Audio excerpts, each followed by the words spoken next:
Big Show with Jim Check and Ian Burns. I'm Jim Check.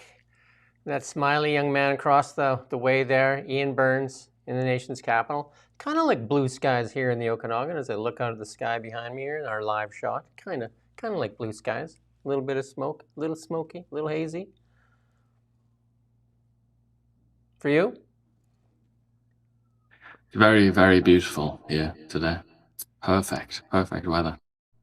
It is Friday, July 31st, and our headline this morning is liberal ugliness being exposed. See, they tried to censor me right there. It's like the chip, they turned the chip on. They're just like, you can't say that, can't say that. You know, really the truth is starting to rear its ugly head on, you know, the people that didn't allow you to speak. And we're going to show you so many examples of that today. Basically the curtains being pulled back. And it's not pretty. It's not pretty. And the lies, the virtue signaling, and some still trying to sell that same message here in Canada, especially, still trying to get away with it. And accountability still a little tougher here in Canada, but it's starting to show up though. And I want to show you how it works. One of our audience sent a letter out to Helena Konaz, a member of Parliament, and said, you need to come on the Really Big Show, and they said they will. They said, we haven't seen an invite yet from the Really Big Show, but as soon as we do, they're going to join us here on the Really Big Show. So your voice does work. Your voice does work. They are literally will pay attention to your voice, especially if you send in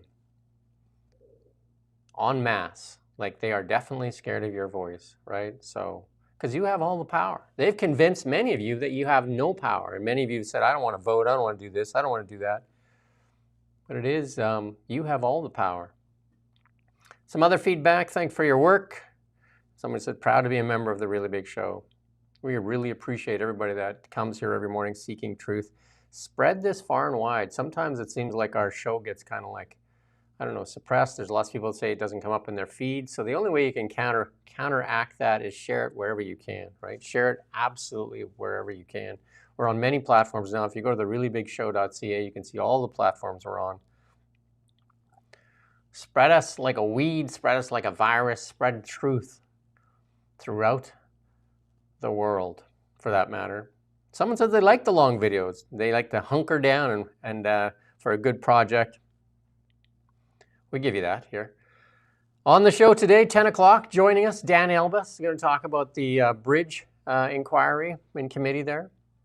And then a special guest, Jasmine Lane, a favorite on the show. People seem to really appreciate Jasmine Lane. She's going to join us at 11. And then at 1 o'clock, I'll be back with Renee Merrifield with Beyond the Ballot. So busy day. And we had that interview yesterday with Pete Hoekstra. We're going through it, and we had to do it differently because we couldn't even use this setup that we use. So we're going to put it together. We'll probably put some clips out this weekend, and then we'll probably release the interview Tuesday, Wednesday. Still talking about when we're going to release the full interview. So, but it was a good interview. It's a really good interview. He gave us 45 minutes, which was great, and we're really appreciative of that. And I think we got some stuff that people haven't heard yet, so I think that's going to be interesting. Yeah. On news, I think that was news. News on news. News on news. Yeah, we talked about news, Canadian news.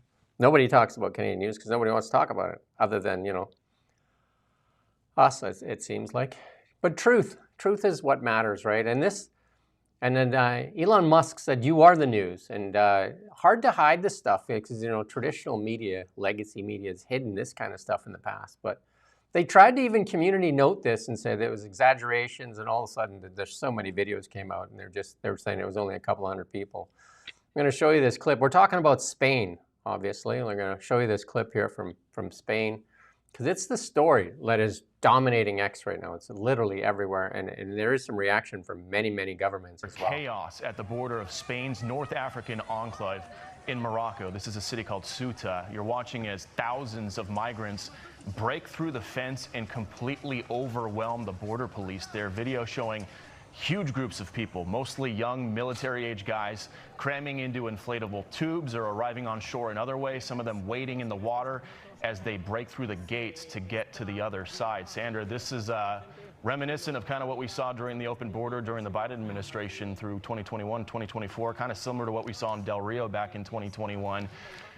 The socialist agenda, their platform literally says they want to abolish borders, abolish immigration enforcement, have complete freedom of movement.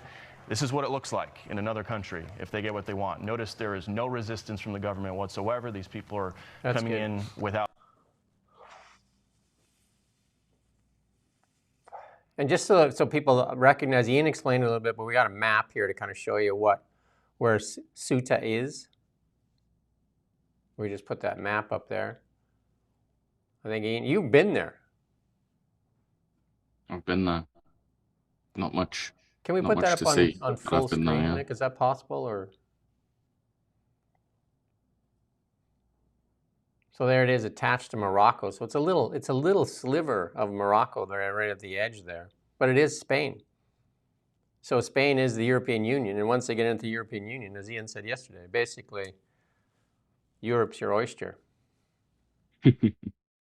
Because of the gullibility of the European. I mean, I don't know if is European the right description. I think it's countries that were founded based on Christianity. There's the Christian impulse to help the suffering person, which is being exploited mercilessly by these scoundrels. Because this doesn't really happen in there are a lot of other sort of westernized countries where this just doesn't happen because they don't tolerate this kind of garbage. But I think it's like pushing against an open door when your society is based on Christian values. But we could have a very long theological argument about why it wouldn't be very Christian of you to invite the whole world into your country, but that's neither here nor there. But Morocco is a de facto empire right now. I know Morocco might not seem like much to most people, but if you consult your globe, get that thing out, and then look at the place called Western Sahara, just like south of Morocco. They've basically colonized that place and conquered it, subjugated it. There's a there it is. There's a there's the ethnic group that lives there and considers it their home is trying to resist them, but not particularly successfully. And despite that, Morocco looks at these tiny little territories that Spain has. There's Ceuta, and then there's Melilla, which is south of there. I think it's south of there. They look at that and they say, no, we want that. That's ours. Like, that's our territory. We want to expand the empire ever further.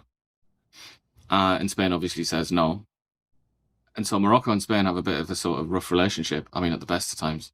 Morocco was also a colony of Spain's once, many moons ago. So, I mean, and they had a horrible, disgusting war, which you can read all about and depress yourself. But they have quite a bad relationship. And there are lots of people who have been saying, like the BBC article was a classic for this. It was like, we're not sure where the border guards were. It's like, they were there waving them in. That's where they were. Because they don't care. The Moroccans they've done this before. Like, they use this as a weapon. They're not the only country in the world that does this. Turkey would be probably the most famous one. But they use their unemployed, dissatisfied hordes of young men who have nothing to do and incredibly bored. They use them as a weapon. And they turn the faucet one way or the other. And they know that they're going to go to Europe. It's a way to punish Europe and put pressure on Europe. But then Europeans also are immensely suicidal. They're the kind of, if Europe was a person, you would never let them get next to your windows. You wouldn't let them near your ovens or anything like that, or the medicine cabinet. They're on suicide watch because very recently the Spanish Supreme Court ruled that Spain can't summarily, unilaterally return Moroccans who come to Ceuta. They can't do it. They've got to bring them in and process them, and that then gives them the space to say the classic, I'm a political refugee. I'm bisexual. That's the absolute classic. I'll just say I'm a religious minority, I'm a political minority, they're going to persecute me, let me in. Don't need proof, really. You'll just get in. It's fine. Play this So next it's a clip while Ian's combination of talking. there's Don't play sound, but let sadism. Ian talk. Play the clip and then keep talking, Ian. Sorry. There's sadism from the Moroccans, which you can always bank on, basically. And there's masochism from the Europeans, which you can also always bank on. So it's this classic where sadism meets masochism. This is what you get.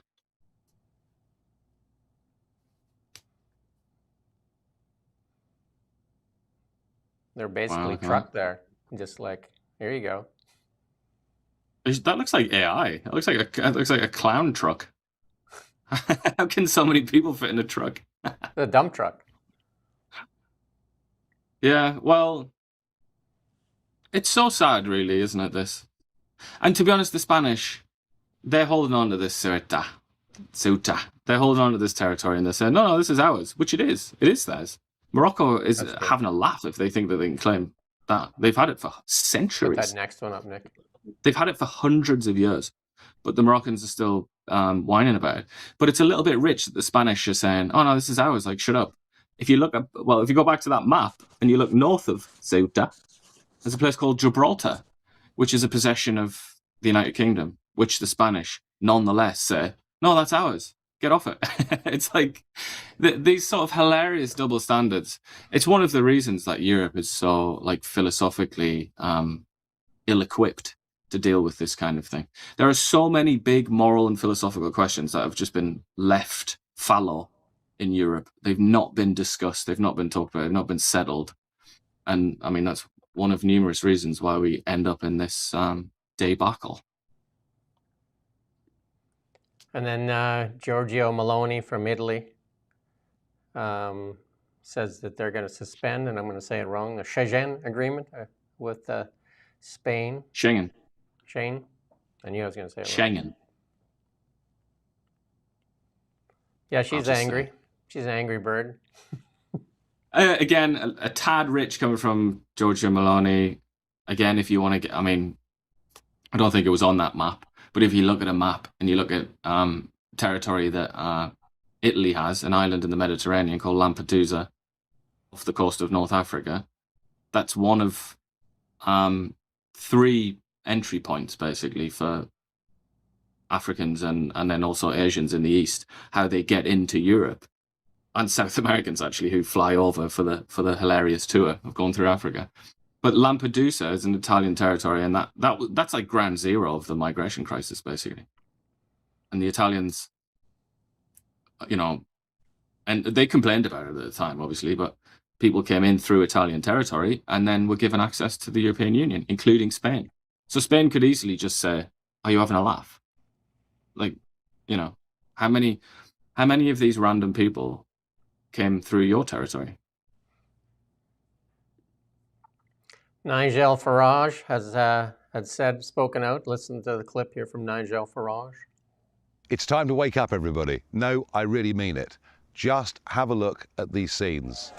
This is happening today in Ceuta, the Spanish enclave in North Africa. Yep, it is Spanish territory. Tens of thousands, maybe more, breaking in to that little part of Spain. The authorities seemingly powerless to act, and yes, of course, they've declared a state of emergency. Bear this in mind. Earlier this year, Spain gave an amnesty to 500,000 people who'd illegally got into the country. The messages from Spain are clear. Come in and you'll be allowed to stay. Some of you might remember a poster I put out 10 years ago called Breaking Point, where I showed vast numbers illegally breaking into the European Union. I made the point that if we vote for Brexit, we'll have the power to stop those people coming here. Sadly, the Tories failed us, Labour have failed us. Believe me, unless we get a reform government, those scenes you're seeing in Spain today, many of those young men, lots of them dangerous, will be heading towards Calais and coming to our country too. It is time to wake up. This is a battle for the future of our civilization. I can't put it any more plainly than that. See, kids, that's why you should smoke cigarettes, because then you have those nice dulcet tones that Nigel Farage has. He's got a good voice, hasn't he? But no, I completely I can't really disagree with Farage, and he's been banging this drum for a very long time. That poster that he referred to got him into an immense amount of trouble. I think that was in 2015. It was just a poster from, I think it was Hungary, where there was like this long line of people who'd walked, or Serbia, or wherever the hell it was, I don't know, who'd walked up from Turkey and ultimately the Middle East. And there was just like this column. It was almost like a ancient army on the march. And he put it on a massive billboard thing, and he got huge amounts of flack. I mean, people didn't shut up about it till recently. They were talking about, like, saying that it was like a fascist, racist, white supremacist billboard. It's just a photograph, literally just a real photograph of. Well, that's what they did here too. The Angela Merkel era migrant crisis. It's the same stuff. The reason we're showing it is because it's the same stuff that's happening in Canada. Mark Miller, when you spoke out against him, when you said there's no access to healthcare, rents, inflations, all those things, he just said you're a racist.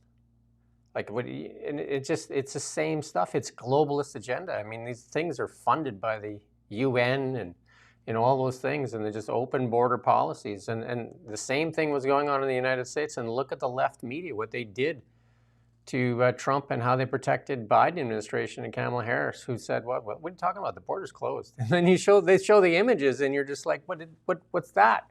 And they're just like, oh, well, we can't stop that. That's the Republicans that are doing that. You know what I mean? And it's racist to talk about it anyway. What are you, a racist? Yeah, exactly. So they just kept telling you all these things, and you're just like, how can this be true? How can all these things, like, we just saw it here in FIFA. They came here to watch FIFA, and it was only 175 this time, but now we're going to get, like, there's a warning, and we did the story earlier the week. All the Haitians that are going to get deported by the Americans are heading where? North to Canada. And I said that during the election cycle. If Trump gets in, most of the people that are going to get kicked out of the United States of America are going to go straight to Canada. And we don't have enough, like right now, we don't have access to healthcare. We literally have people dying on waiting lists here in Canada. And the virtuous media, the media that controls much, especially the boomer population, they buy right into it. They're just like, shut up, you racist, right? Like, how dare you speak up against this uncontrolled immigration? But this is, one of the reasons I said I agreed unconditionally, basically, with Nigel Farage, is because he used the C word, and I think this really is about the C word. This is about civilization. I mean, that's a very grandiose, some would say, word. But that's it. This is civilization. And I would implore people who haven't seen it yet, or even if you have seen it, watch it again. Go onto YouTube and type in Kenneth Clark Civilization. It's a BBC documentary by the art historian Kenneth Clark, and sort of general intellectual and good lad. And it was made in 1967 or something. Anyway, it's from the 60s, very long time ago. In his opening monologue, you have to watch it. You have to listen to it. There's so much wisdom baked into that. But he's talking about the fall of the Roman Empire and the sort of Dark Ages. And he's asking, he famously says, what is civilization? And he goes on to talk about it. But he also talks about the villages and whatnot who were conquered by the barbarian horde after the Roman Empire collapsed. And there's some very interesting psychological dynamics that he highlights, where he talks about, he says there's this story of a village that had kept hearing about the barbarians. They were coming. They were going to come and get them. And, they were getting in a tizzy about it. But then it turned out they just passed the village by. They just left it. So the village was saved. And then the people were a little bit disappointed because, in Kenneth Clark's words, it would have been better than nothing. And that is that kind of nihilism. You kind of have to get your head around that civilizations can turn nihilistic. They can turn, they can lose their will to live, their will to survive, and they can get bored of themselves, bored of survival. And to the point where they almost want the barbarians to come and sack the village. Well, they want that to happen, because at least that's something. Something's happening. And I feel like that's the kind of crossroads that we're at again in Europe. I know it's like ridiculously deep thing topic and that we can't possibly explore it all. But watch that. Watch the first 10, 15 minutes or whatever of that documentary. There's a video of a think about young it. female there high-fiving them as they're coming across the border, videotaping and high-fiving them. And you're just like, literally, it's mostly men. And the same, we had Gary Clement, former RCMP, on here, I can't remember, Wednesday he was on here with a lot of guests this week. And he told us about like the young males coming from India, most of them being used in the drug trade here in Canada, because they don't have jobs, they don't have the educational background and that. They're coming here on temporary foreign worker status, being used in the drug trade, and crime. They're doing crime here in Canada. And well, obviously, I mean, the stats prove it out. Young males are the ones that mostly commit violent crimes, and they don't have anything to do. And it's being allowed to happen here in Canada.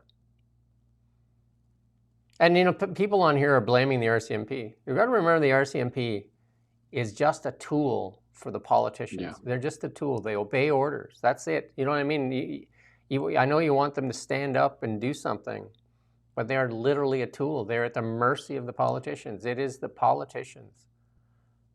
Again, it works. Like we showed you here. I think it was Honey that sent it in, and you just got to go to the reallybigshow.ca, and it works. Go to the reallybigshow.ca, find an MP, say, I'm mad as hell, I'm not going to take this anymore. Demand they come on this show and answer to the public. And they're going to change their mind because they've had it too easy, too long, and they stand there with virtue, these globalists. Because if you look at the actions of our government, we're going to show you some evidence later. It is definitely not Canada first.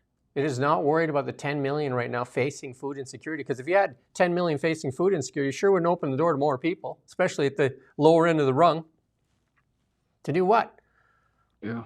But also, I mean, not to beat the horse to death here, we talked about this a little bit yesterday, but this demographic, this very, very specific demographic, not just the age group, which is what I talked about yesterday, but the profile of North African male of Muslim origin, put it that way. I mean, you can't get any more precise than this. Like, these Moroccan men, they show up in the crime data in places like the Netherlands and Denmark and Sweden, places that are quite transparent about the criminal data. Not everywhere is, obviously.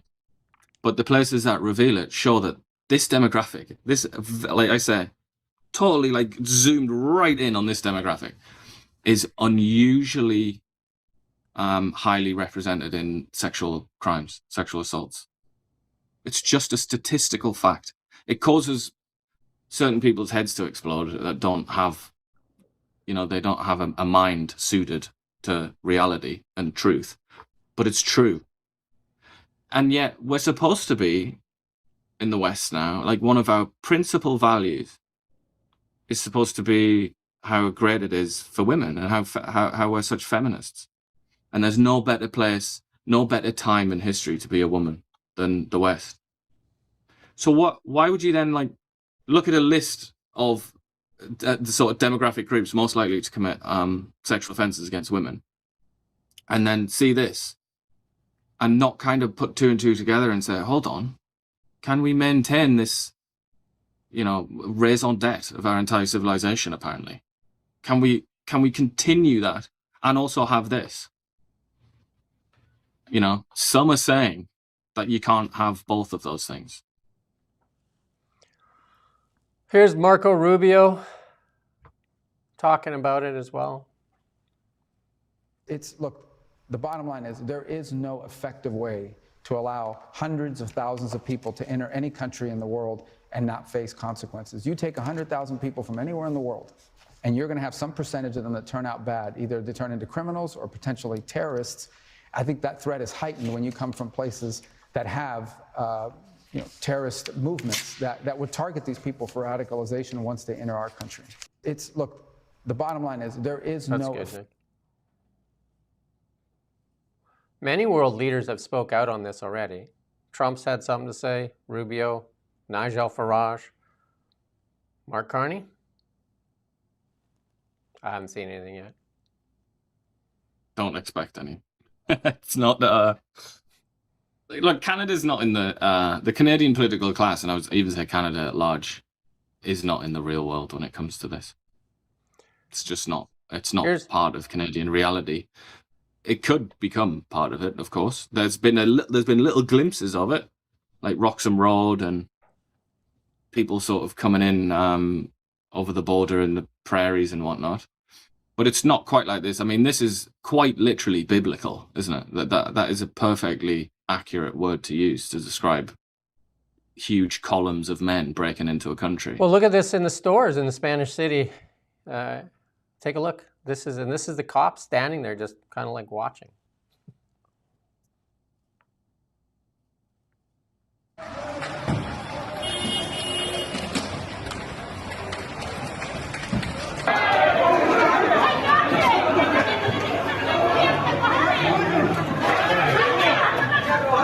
And they're leaving with bags of goods, looting. And the cops are just like, like, I guess what are they going to do? Right? Well, there's lots that they could do, but like their hands are tied. What's that? Their hands are tied. They're not legally supported by the state, by the constitution, by the laws of the land. They can't really do anything. But I mean, if they were enabled, of course they could. They could shoot them. I mean, like, let's not. They all have guns, Spanish coppers. Let's not be naive about it. They could. They could do it. It's a legal and it's a moral and it's a philosophical restriction on their ability to prevent things like this happening. But when I was looking at that, I was just thinking, obviously, this is a modern scene with concrete, asphalt, whatever that is, and all these buildings. It's like, it's a modern scene recorded with a camera and whatnot. And yet, that is pretty much, I think it's fair to say, that is just human history. That is ordinary human history for all of our history, basically. That's just a raid.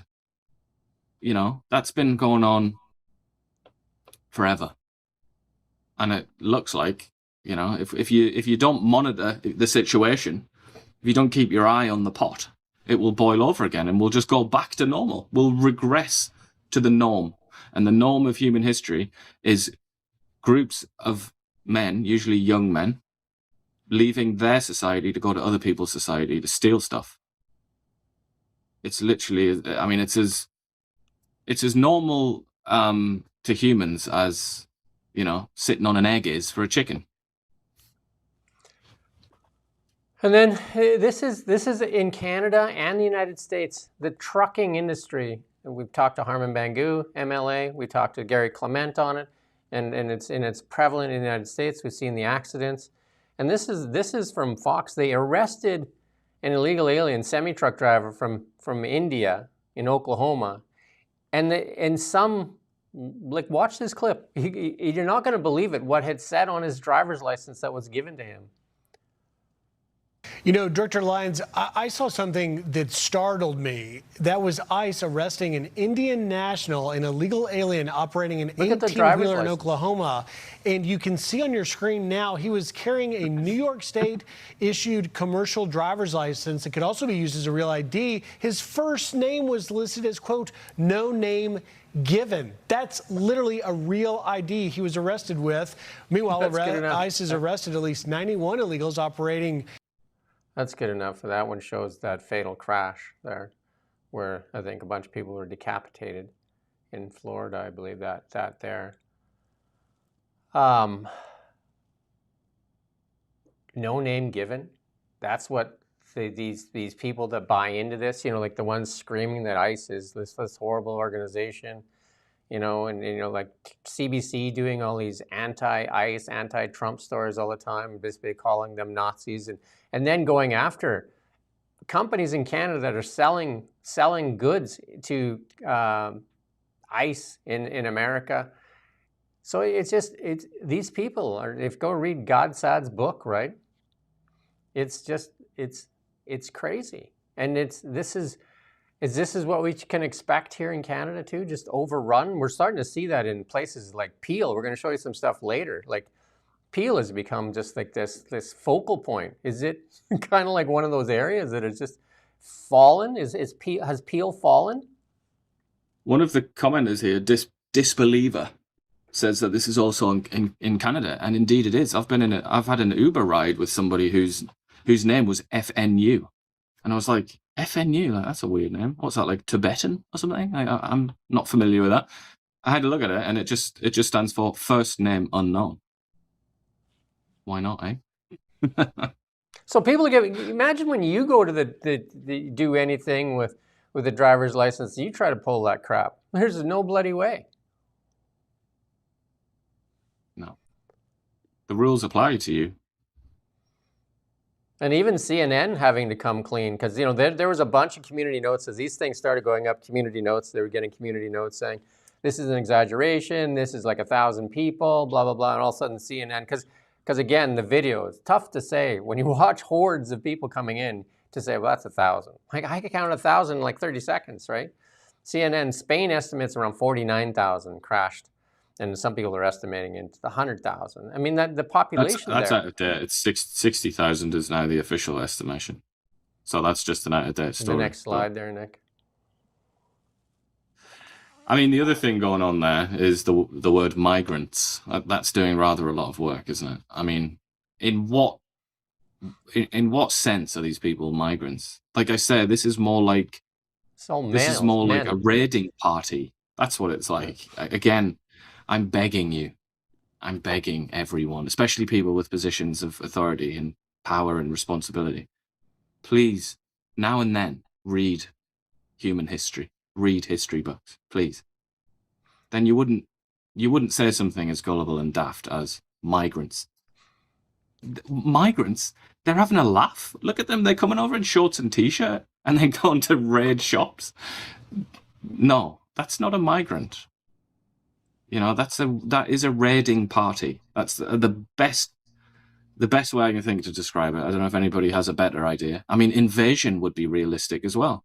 It's a kind of minor, small scale. It's not that small scale, but relatively small scale invasion. The socialist prime minister of Spain himself, who is, hardly known for his incendiary right-wing language, he has said that this represents an attack on Spanish territory. You got to wise up. Yeah, CNN, the whitewashers, like that again. We've talked about this lots. These colleges, Daniel Smith alluded to it. Conestoga College, 87% of their student body was foreign students, and they made out like bandits. Like they made so much money, and they stuffed their pockets, and you paid the price for it. Conestoga College there, where the president was pulling in north of $600,000 a year before bonuses and before expenses and all that stuff. That's what he pocketed. And then when, in committee, they asked him, what about the damages of the community? He said, well, I don't know. And, unemployment near 20% for youth, high inflation, high crime. They didn't care. They just took advantage of the system. And here's Harrison Faulkner doing a story here on these other kind of like diploma mill colleges, because it was used as just an entry point. Like Indian students, they had diploma mills in India as well, and then just thought, well, we should set these shops up right here in Canada. We can make lots of money. Listen to this interview. This is what many in Canada would describe as a diploma mill, basically a satellite campus for an actual accredited college, which is not based in Toronto. But during the international student craze, many of them opened up locations like this one here. Now, what was going on here was what was going on many of these international student campuses. They were essentially attracting international students, mostly from India, actually almost all from India, paying extremely high tuition fees with the express intent of working around the immigration laws to be able to get permanent residency, the equivalent of a green card, but permanent residency here in Canada. In between 2019 and 2023, international student intake in Canada rose by 190%. So we had at one point, at our peak, over 1 million active student visas in Canada. The mayor confirmed that there were at least 80 unrecognized and unlicensed diploma mill colleges operating in Canada as a way to essentially fast-track Indian immigration into Canada for permanent residency. and they were operating in strip malls. Strip malls? Yes, strip mall colleges. There would be a fast food restaurant, and right beside it, in a strip mall, a college. This is Flair College of Management and Technologies. To give you some perspective, we are in a basement within a strip mall. Down the hall, there's a physiotherapy office, which is, it seems to be set up specifically for refugees as we walk past. That's good. That's good. You can go watch Harrison Faulkner. You can go follow him too as well. But that's not CBC, is it? CBC breaking this story? No, I didn't think so. And Holly Dillon is the story with Conestoga College. I mean, that's the reason he ended up in committee hearing, because she broke that story too. 86% of his Conestoga College, 86% was foreign students. Like, they were just taking advantage of the system. We just heard Ian, I think, was it last week or this week?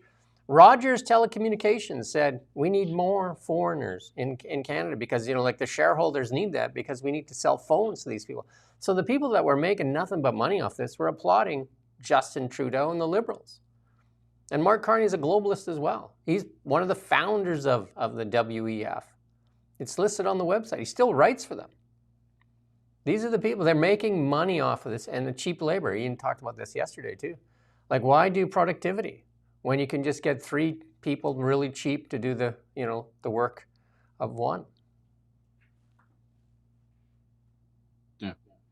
So Indeed. it's many, again, these are the policies that benefit the few at the expense of the many. And I just went to CBC to look, and like their headline, just like CNN, it's just like they get their walking papers.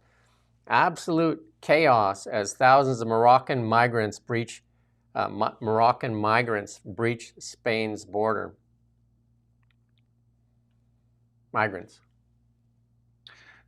I mean, it's interesting that we're putting these two side by side, because these ones here in Canada, the international students, are migrants.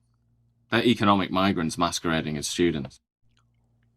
And at least they have money as well. It's like, it's orders of magnitude less crazy and insane and bad. But nonetheless, I can't remember the name of that woman, Rupa something. Used to write for the National Post. Yeah, Rupa Shaburma or something. Shaburma. Yeah, whoever she is. I think she's from India, isn't she? Yes. I think she actually is a migrant herself. Anyway, whatever. I don't really know much about her. But I saw her on Twitter today, and she was saying, she was drawing a comparison. She was basically saying, like, she was talking about the new demographics of Ceuta, if you include these 60,000 arrivals, and how it went from being majority Catholic, majority Spanish, to whatever it is now, if you do the calculations, and you assume that these are all, North African Muslims, which it appears to be the case, appear to be locals from Morocco. And she was saying, like, that's how quick it can happen. But then she was saying, more slowly and more orderly, in a slow and more orderly fashion, a similar thing has happened in Canada, with lots of people coming from India. So obviously there are obvious comparisons to be made, but the Canadian version is a little bit more palatable, isn't it? It's a little bit more civilized. You can kind of... It's a slow boil. Yeah, it's a slow boil, and also you have to be honest. Like a lot of the Indians that come over are middle class, educated. This example here is just like like it just reveals the ugliness, because the other ones, the politicians, what are you, racist? They talk you, they just throw it back in your face, and they run out of ammo here. Now they're calling them migrants and that, but here's Elon Musk that put this out, right? Spain's entire budget will be destroyed by illegal migrants. I mean, it's the same thing that's happening here in Canada. I mean, the people paying the price for most of this, is the population that'll pay the price. Less access to healthcare, higher inflation, higher crime. The same going on in Canada here, right? Yeah. Now they're saying 60,000 people broken into Spanish territory. Now they're putting the military there. Where was the military prior to that? I mean, isn't it not too late when, the population is probably more from Morocco now than it is the people that were there? Somebody just said, earlier on in the comments, somebody said about the size, like 60,000 people. They're saying, like, that's bigger than the Canadian military. It is. It's also, it's about the same size, isn't it? It's also roughly about the same size as the Spanish army as well. So it's kind of like, never mind just Ceuta and whether they can match these new arrivals one for one, even the Spanish military would have a hard time. Though obviously they're a disorganized rabble of kids, so they should be dispatchable. But nonetheless, yeah, that gives you an idea of the number. And obviously, like Trump has pushed back on this. He's called a bunch of names by the left media. Like they're screeching there, about ICE and that, about deportation. And, meanwhile, like there's people that are being, criminals let out of jail. Like criminals let out of jail for horrific crimes. Same thing going on in the UK. Criminals let out of jail for horrific crime. We saw it here. We did a story, was it last week? Sexually assaulted a girl, gets house arrest, and doesn't even get put on a sexual offenders list because it'll hurt his immigration process. That's a Canadian judge.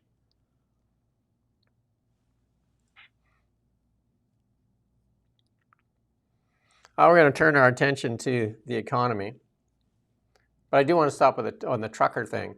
In the United States, they're taking away all these licenses that were just given away.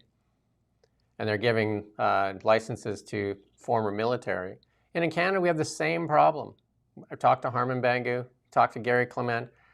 Somehow there's been the trucking industry, and these things are 50 to 80,000 pounds, and they're a lethal weapon on the highways. And families are at risk. These are not professional drivers. Like we literally have somebody that blew through a stop sign in Saskatchewan, killed a bunch of young men, boys in a hockey team. And now he's fighting to stay in Canada. And the courts are just like, well, it's crazy. He's not deported yet. He's the victim somehow, according to the CBC, if you watch their coverage.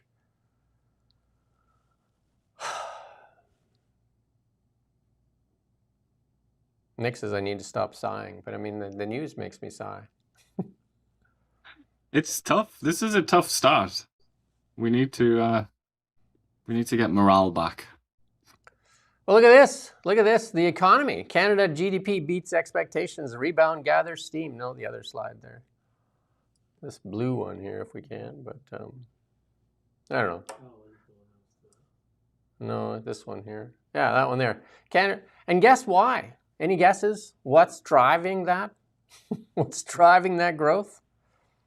Gains mainly driven by mining, quarrying, and oil and gas extraction sectors. Huh. Our good friends, courtesy of our good friends in the IRGC, who've decided they must have a nuclear weapon. Basically, downstream of that is Canada's GDP beats expectations. Funny, isn't it, economics? Well, actually, if you go to Mark Carney's feed right now, he's actually got a picture of him standing with, promoting, like it's got a drill like this picture here, basically, and saying, look at Canada go. Imagine that from a Liberal. He's been wearing that cowboy hat again, hasn't he? The mind control cowboy hat. And here it is. Enbridge beats second quarter profits estimates on higher mainline volumes. And yet in Canada, we have still so many. That's better. And the only thing keeping Canada's economy afloat is this.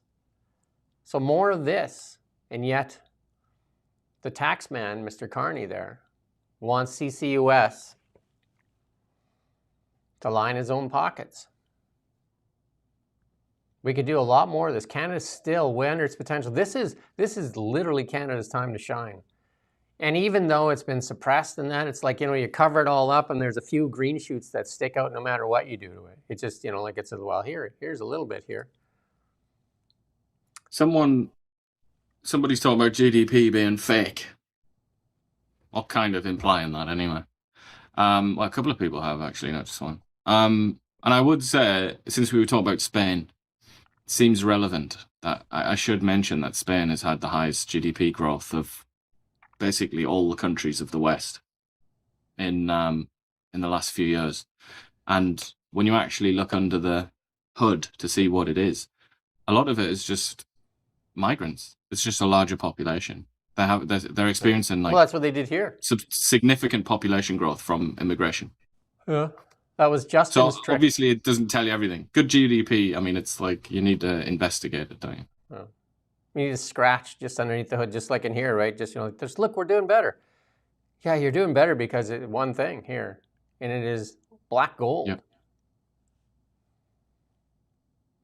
Black gold that your party didn't really like very much for at least 10 years. TC Energy increases natural gas demand forecast for North America amid growth in LNG exports and data centers. It's boosted its forecast. Why? Energy. I mean, more people should come here and watch the Really Big Show.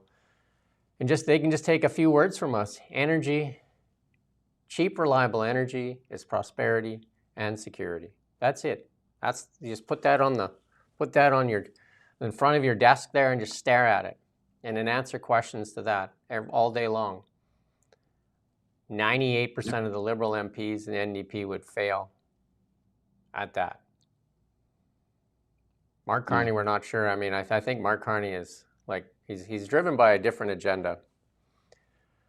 And then, and maybe in some ways it's better because at least he's driven by money, where the other ones were driven by just, suicidal empathy. Yeah, at least maybe he will be amenable to sense, rationality. Sense, like dollars self-interest. and cents? Dollars and cents. But you talk about energy, yeah. And this one here about natural gas from TC Energy. Yeah. More of that, please. More natural gas, yeah. The more natural gas-fired power plants we have in Canada, bear in mind, a lot of natural gas that's produced in Canada just goes straight into the atmosphere. Doesn't even get used because there's too much of it. There's too much of it to use. I mean, how mad is that? So when they're getting oil out of the ground, they just have to let the gas go. It's craziness. We could be converting that energy into just anything. What do you want? Like, tell me what you want. Do you want food? That would be a nice idea, wouldn't it, to have food in Canada? Okay, you can use these things. You can use that natural gas to power greenhouses and things like that, and vertical farming, and you can just do anything. What's your problem? Energy will almost certainly solve it. And yet we don't. It's one of the craziest things in the history of the world, frankly, isn't it? We have this gigantic bounty of natural gas. And then we have people like Adrian Dix walking around talking about windmills? Wind turbines? The future is wind turbines. Okay, sure. You need to start exercising your voice, because these people that have put us in this position are still in power, a lot of them. They need to be held accountable.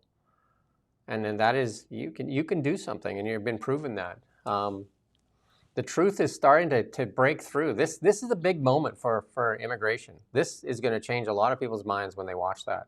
You needed a moment like that for people to go like, holy crap, that could happen here, and is happening here, just on a slow boil.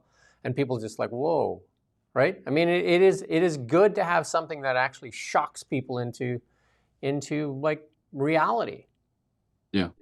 And that's one of the reasons. Can be told to sit down, Mark Miller, sit down. You've said enough. That's one of the reasons that I don't think it's on the cards now. But last year, it was getting extremely close to the wire with Britain, the UK's energy supply. Like, there were energy experts were saying, like, a blackout is imminent, like potentially the next couple of hours kind of thing. They were so close to, like, London losing power. And as you say, there were people saying, actually, this might, in the long run, it would be horrible if it happened, but it might actually be a good thing in the long run, because it would wake up the population, and they would realize that the people in charge of energy policy in the United Kingdom are imbeciles that have not even the first idea what they're doing. It's a chance to see the consequences right in front of you, like literally the streets of London and other cities in England, just dark. So yeah, there's a lot of truth to that, I think. And imagine if that happened in Canada as well. It would be so much worse if that happened in Canada. If a major Canadian city, or even just like a town, if it lost power in Canada, I mean, that would just be so unacceptable, wouldn't it? I mean, look, a blackout caused by just insufficient energy, like just terrible management by the powers that be. I mean, I don't want to blow our own horn too much, but like it is independent media here in Canada, and it's truth. Like we're a green shoot of truth, and you gotta water us. You gotta and come here and support us and share it and get it out there, because people watching CBC are not going to wake up. I'm sorry, but they're just not going to wake up. They've been fed the nonsense, and they continue to get fed nonsense. So the more people that you can show this, the more people that come and watch this, the better. Like our interview with Pete Hoekstra was really good, actually. And what he said about Canada and the United States was really good. And once we get that out there, it's going to be really good, because too many people believe what's coming out of CBC. It's anti-American rhetoric that hurts it. That hurts Canada, hurts Canadians. And we got to get truth out there. We got to spread the truth. You're going to get more here probably in a day or one show than you're going to get in those other things. I don't know, maybe. I don't know if you'll ever get it. But help spread the truth. I know we have a longer show, and but there's so much truth that needs to get out there, and accountability is coming. Just you see the little bits of it, and you got to fan the flames of it, right? It's like a spark, right? When we talked to the ambassador yesterday, he said Fox News in the United States started as this one little station, just a cable network, right? Just, you know what I mean? Like just one station, just a little spark, because they were different than the other narrative, right? Fox News is the biggest impact, probably more than all the other outlets combined. I'm not saying we're going to be the next Fox News, but I'm just saying fan the flames of independent media, wherever you can find them. The Sam Coopers, Jasmine Lane's going to be on here later. Fan the flames of independence. They're starting to get attacked too. You know what I mean? They're starting to attack them because they're seen as a threat. They're seen as a threat to the lies and the misinformation. And here's this one person here is probably one of the biggest globalists there is. I remember her at the UN there when Carney spoke, and she was like a seal there clapping. You put up that next slide there. None other than Anita and Ann still opining on that Davos speech. The world has changed. Canada's foreign policy changing with it. Our pragmatic approach makes like, what? She says that she's going to head to the UN and explain how Canada's plans to implement Carney's Davos speech. What does a Davos speech even mean? Still going on about that speech? Shut up. Shut up, man. Like, she literally hates Canada by the looks of it. Just literally, because that speech was not about Canada. That speech was all about globalism. These are the people running this nation right now. And this is the same person that just doled out $125 million to Ghana for bicycles. Or no, motorbikes. Knockoff motorbikes. That had, I can't remember that part in Mark Carney's speech, to be honest. No. And then how much for the must have missed that bit. Lebanon ski school for gender equality or something? I mean, just like Brazil getting hundreds of millions. Like, it's just, I don't even know. Like, just like money for you, money. It's all about this globalism. And is that who we want to run Canada right now? Is that who we want? This Davos speech? Apparently. Like, what do people get out of this Davos speech? We broke it down. Like, you can go watch it. We broke it down. What's in that Davos speech for Canada? What's literally in there for Canadians? Like, what's in there? Well, you get to go around and tell your non-Canadian friends that Canada is a middle power. That's what you get. That's your reward.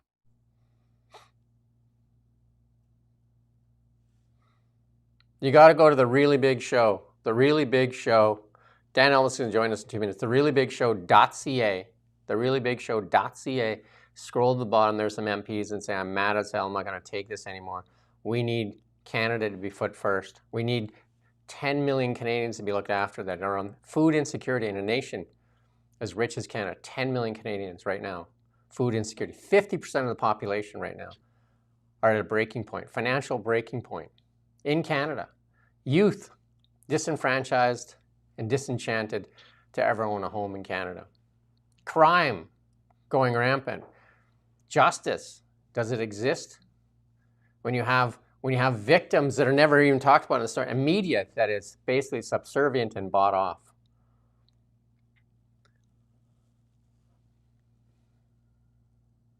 It's crazy. It's literally crazy.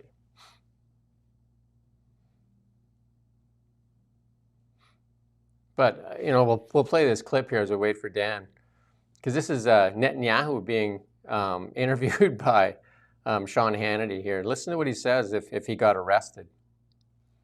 You had a medical emergency and you need to land.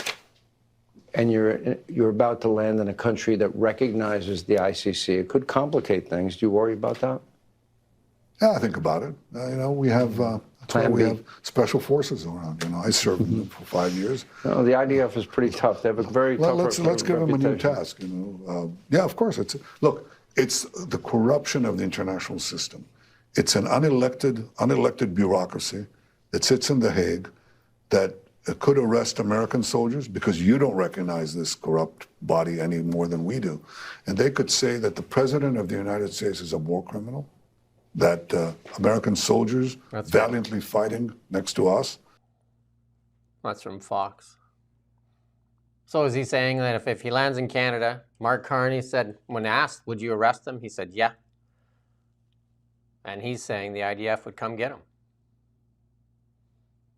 And then what would Canada do? We've had this conversation a few times. Israel versus Canada. What would Canada do? I mean, what could Canada do? The idea. What would the Americans do when Canada phoned up? When Canada phoned up and said, "Hey, what now? Anita Anand, I'm going to send another sharply worded letter." That's what happens when you disarm your country. A tiny little country like Israel that hasn't disarmed could come and give you a slap if they wanted to. And here's The Economist. They did that interview with Elon Musk here. We're expecting Dan any second here. I don't know. Just checking to make sure. Whoops. He said he's just waiting for his computer to finish updates. So he'll be on in a couple seconds. But we'll do this. The Economist says Canada's government determined to snuggle closer to Europe as America, historically the country's closest ally, is becoming increasingly unreliable and downright hostile. Downright hostile? Again, when we get that interview out, that should clear up a lot of that nonsense. But what's the motivation from The Economist there to drive that wedge? Weird. Well, they're exceedingly hostile to Donald Trump and everything Donald Trump stands for. If you don't believe me, you don't even have to read The Economist. Just look at that interview that the editor of The Economist conducted with prominent Donald Trump supporter Elon Musk. You know, that is their attitude to the entire Trump worldview, Republican Party, the American right, whatever you want to say. They're very, very hostile to that worldview. So any bit of evidence they can scrape together to try and discredit that movement, that philosophy, they'll jump on it. It's not much more complicated than that, really. We'll just hear Dan there dingling in there, so.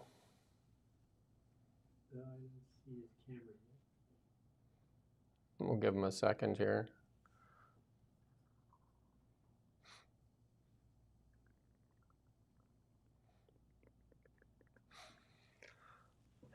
Yeah, we're going to come back to this after we talk to Dan about the committee hearing on the Gordie Howe Bridge. Yeah, Dan is shadow transport minister and was handling this for the Conservatives. So if anybody's got any questions about the bridge, good chance that Dan will be able to answer it. Welcome, Mr. Elvis. Thank you for joining us. Hi, guys. Can you hear me okay? We can. Excellent to see you all. Sorry about the delay. Hey, no problem. See you. And you're going to give us a little bit of an update. You called that committee, standing committee, for the Gordie Howe Bridge. Maybe just give us a little rundown of what actually happened. Well, we were trying to get answers for my constituents, Jim. And the Gordie Howe Bridge is a tremendous asset. Obviously, Canadian taxpayers have fronted $6.5 billion to create this bridge. So that we can expand trade and services between our two great nations. The problem that we have here is that the Prime Minister has given multiple differing accounts of what the side agreement that was decided between the Trump administration and the Canadian government.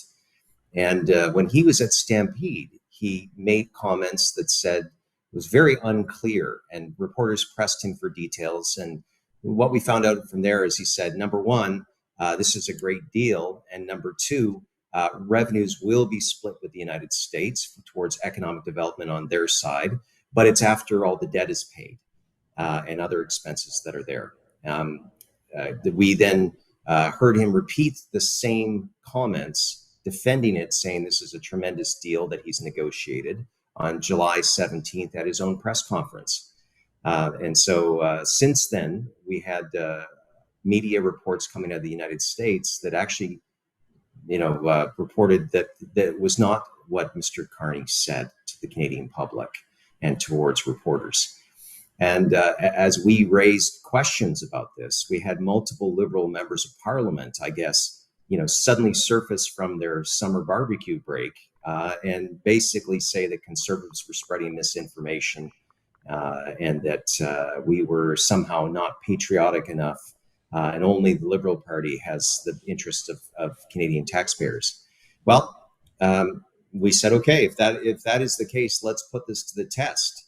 Shuvaloy Majumdar, our U.S.-Canada critic, said that Conservatives are going to call for meetings in Ottawa, both in terms of the Government Operations Committee, as well as the international trade. And so I went to Ottawa to ask those questions, and I tabled a motion. And the motion was very, very simple. Number one, yes, the deals are made public, but we actually want to ask questions of ministers. So we had 3 ministers. So first of all, Minister LeBlanc, who's the person that apparently negotiated this agreement that Mr. Carney spoke so highly of. Number two, we would have Minister Robertson, because this is actually under infrastructure. And as the Minister for Infrastructure, he should be able to answer basic questions, how this deal works. And also Minister Champagne, because obviously this will have hits to the federal fiscal framework. Because one thing we see over and over, guys, is that these guys will pop up and make announcements, and literally we have no idea what is actually counted for and what is just numbers that they're pulling out of the sky. Now, some people would say, Dan, if you think that just having ministers come to committee is going to be enough, because as we know, the Liberals have been spinning as much as they can, saying that Prime Minister Carney was telling the absolute truth. I added another component, which was the parliamentary budget officer should be able to do an economic model so that we can put this to rest. So Canadian taxpayers will have independent information. And last I checked, information that's fact-based is good for democracy. It's good for the media, because you guys can write stories about it based on what's in fact, and we can put these things to rest. And I can go back and look my citizens in the eye and say that I did everything I could so we could have a good debate on it. But that was the purpose of the trip, Jim, was just that basic motherhood and apple pie motion of some transparency and accountability. But there's also the bigger question for us is the integrity of Mark Carney is called into question, right? Because of the contradictions that happen from what you said right in the beginning, what he said there, and then he said it again, and then what the reality is, and that only came to light because of a Bloomberg article. It didn't come to light because they brought it forward. So you would think that they would want to clear the air and clear the Prime Minister's integrity and say this is what it is and provide more information. But you go there, you're seeking information, seeking answers for the Canadian public, because again, all the information, does it not belong to the Canadian taxpayer, the Canadian voter? Doesn't that information belong to us in general? And then, I totally agree. How far did you get in the challenge we have here is I put forward the motion, and for the next 2 hours, we largely heard from Liberals that simply were giving us warmed over talking points and citing how the great benefits of the bridge. And in many cases, myself and others raised points of order on relevance because they weren't speaking to the motion. Like all of us had traveled to Ottawa for this parliamentary hearing. And so the hope was that we would actually talk about what we were there to talk about. And multiple times we would raise these things. And look, I'll just say this. If the deal is as good as Liberals believe, why would they deny a look at it? Ian? I just want to ask a question about language. A lot of people have expressed some frustration that Mark Carney hasn't just been called a liar. They insist that this is a lie, makes him a liar. I was just wondering, I know why you wouldn't say that, but I was wondering if you could kind of explain why it is that you and other Conservatives have held back from using that kind of language when it does seem on the face of it to be the Prime Minister uttering untruths. Well, Shug Majumdar, in all of his tweets I have seen, says right out that he lied. For myself, I'm a big believer in asking questions that are tough and fair. And so in it, I said, look, there's two options. When I open, there's two options here to explain what Mark Carney said and what the agreement says. Either he was talking about something he knew very little about and giving details that were clearly wrong. And for someone who likes to consider himself as the adult in the room and as the former governor of two separate central banks, one would imagine that he would be able to clearly understand what he was briefed on and not give an incompetent account, or that he was misrepresenting what the deal was to save political face. And the fact is, folks, like we've seen the digital services tax, a capitulation to the Americans without any kind of concession back. We see now the Online Streaming Act, where those provisions are now being pulled after being voted on and sanctioned by Parliament. Even if I don't agree with them, those are Canadian laws. And suddenly those are being wiped out to the cost of the taxpayer. And now we have, again, the cost to the taxpayer, an unknown amount of money, where Mark Carney said this is a great deal. And clearly they gave a concession. And when we were talking about this, one alarming part here, gang, and this is where I think that Liberal voters should think clearly, because, the ones that were so enthusiastic for the Prime Minister during the elbows up period, I think many of them still want elbows up. But clearly, in this side deal, we are giving 50% of those revenues after some expenses, not all, like debt, to the American side. They are going to be funding economic development projects on their side. We asked the question, is this going to go to the Mahoon family that owns the Ambassador Bridge? Also, within the clauses of the contract, it says that the Americans can actually challenge and say, we want the tolls to be higher or lower. And there's some very vague language in there about averages. So the question is, are they going to try to raise the tolls so that they're the same price as the Ambassador Bridge to give the Maroon family an advantage? These are questions that despite Liberals saying this is such a good deal and we've already been so transparent and it's there for everyone to see, those things are in the deal, but we need to have answers from the ministers to say, have you ruled this out? Because right now, gentlemen, on plain reading of it, and again, I'm a partisan, so don't believe me. Challenge the politicians, I think, is always a good thing. But when you read those clauses, you start to say, whose interests are being looked out for here? And what did we get in return for it? And how much will this cost our taxpayers that will benefit possibly Trump supporters on the other side? Now, look, people are free to vote for whoever they want on both sides of the border. But I think they deserve to know where their money is going and to who. Okay, well, since you implored me to challenge you, I am going to challenge you now. One of the MPs, one of the Liberal MPs, I think she was in the committee, but anyway, she said, it's Marie-France Lalonde. She said, about negotiating, she said, basically said, you don't do it in public. I would negotiate, and then the agreement would become public. And she's saying it's, as a businesswoman, she never negotiated publicly. There is some truth to that, isn't there? That a negotiation, you would kind of give away your side's plans, and that applies maybe to the trade deal in general. There's only so much you can give away.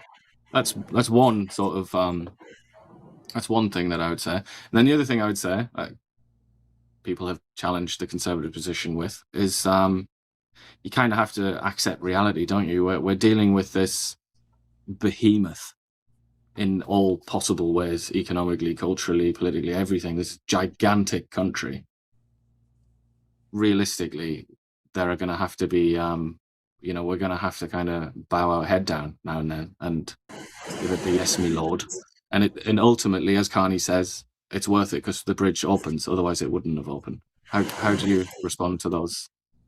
Well, very simply, first of all, to MP Lalonde, she was talking about her own private business. I would simply say, if someone wanted details about someone else's private business, it's perfectly fair for them to open their books. It's perfectly fair for them to say that's none of your business. But guess what? Being in government, Mark Carney is prime minister, not CEO, and this is not a private company. So there is an expectation that when you give something, you change something like an agreement with the Gordie Howe Bridge that taxpayers have funded, that you should be able to answer basic questions about it, and to actually have scrutiny, because that's what Parliament entails. Look, the Prime Minister, is bound to Parliament. He's first among equals in the House and should be able to answer basic questions. So the second part, I would just say, I acknowledged right away. First of all, congratulations to the community of Windsor and all the people, the Canadian workers that built this marvel, and it's going to see, like I said, trade on both sides of our country expand. That is a good thing. And I also said that dealing with the Trump administration is difficult. But like I said, it wouldn't have mattered if it was Pierre Poilievre or Mark Carney negotiating with Donald Trump as prime minister. There would be the basic expectation of accountability. That's how our parliamentary system has been set up. And the fact that I go back to, Ian, if it's such a good deal, because Mark Carney keeps continuing to say, oh, it's such a good deal, then why not answer basic questions around accountability? Yeah, well, on that note, and then I'll pass you back to Jim. One of the viewers has asked a very good question, which sort of merges with one of the questions I was going to ask you. He says, or she says, can't see the name, why has committee turned into question period, endless gaslighting? And then my question, which I suspect your answer will be something along these lines, but I was just gonna point out and get your comments on the fact that this is a consequence. This is a direct consequence, is it not, of the defectors and the majority that the Canadian people didn't necessarily ask for, but ended up getting. This is one of the first times that we've seen in committee where it's been actually very, very consequential.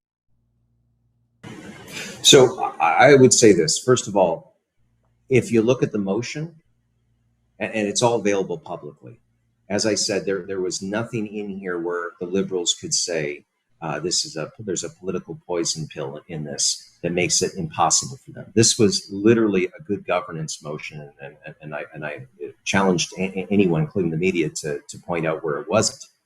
Now, at the end of the day, we had Melissa Lantsman did an incredible intervention where she went through clause by clause some of the questions that we had, because the Liberals say this is all available.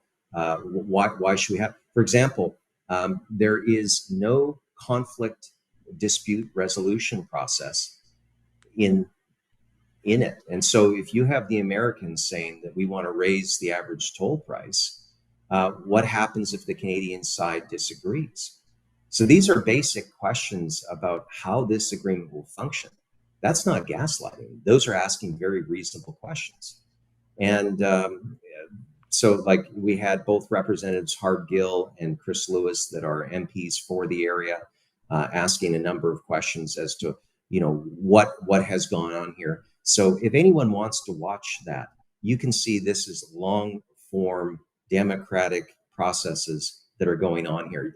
Are there criticisms? Yes. And there's criticisms on both sides. But it's on the government, who, again, as you said, Ian, has a majority.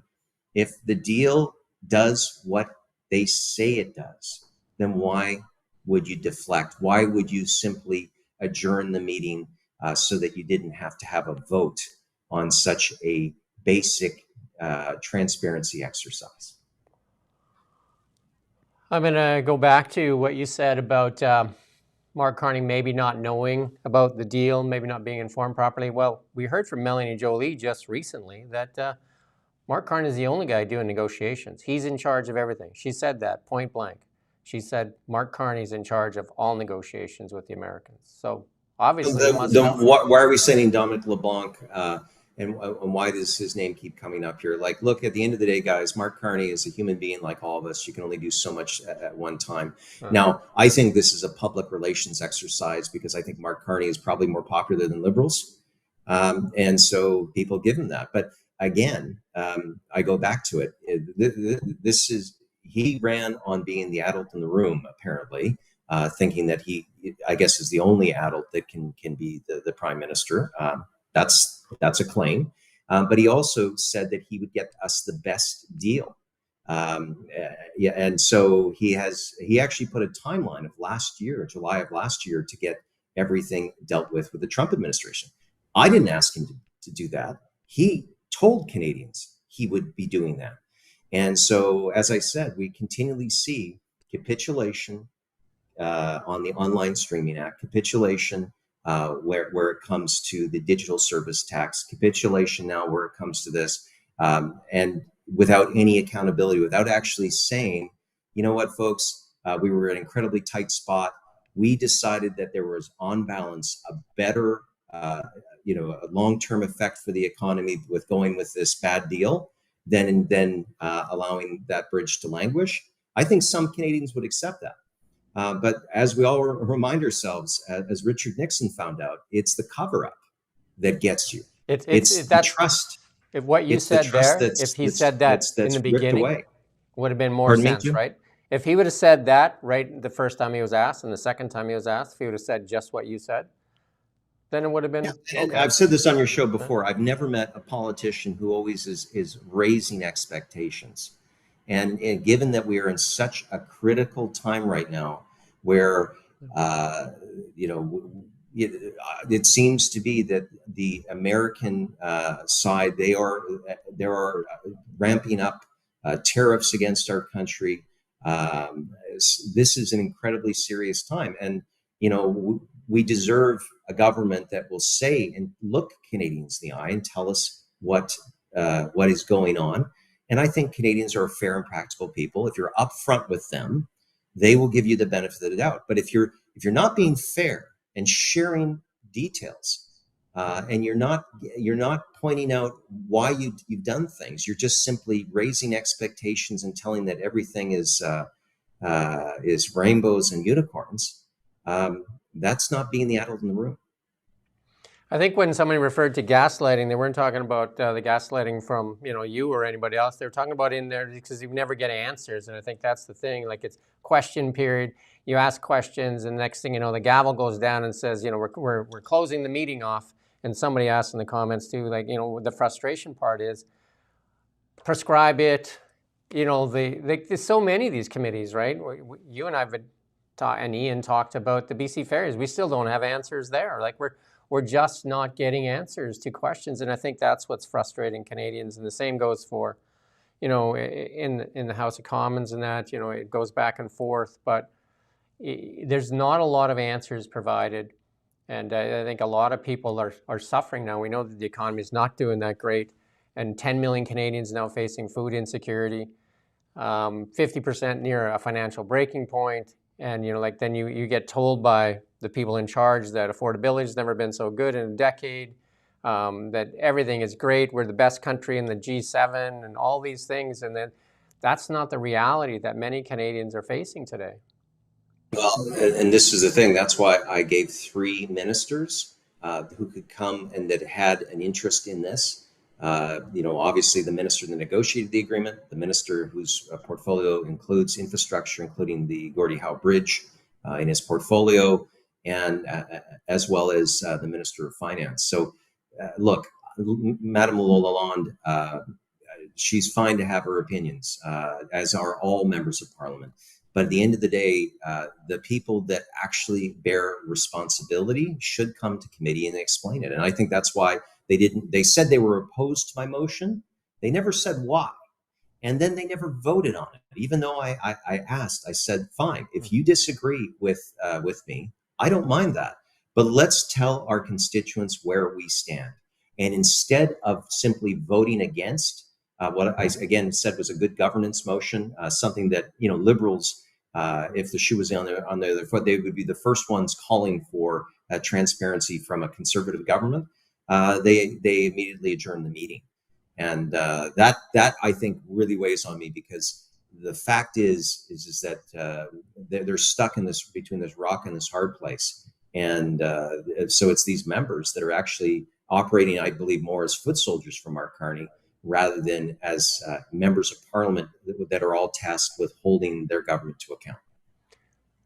A lot of people on right now, and a lot of people that we talk to all the time too, and a lot of people are really frustrated with accountability in Canada, just accountability. We're seeing the stuff going on in the United States right now with Fauci and accountability.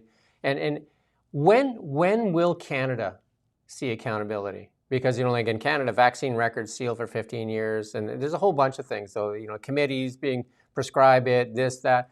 When will Canada get accountability?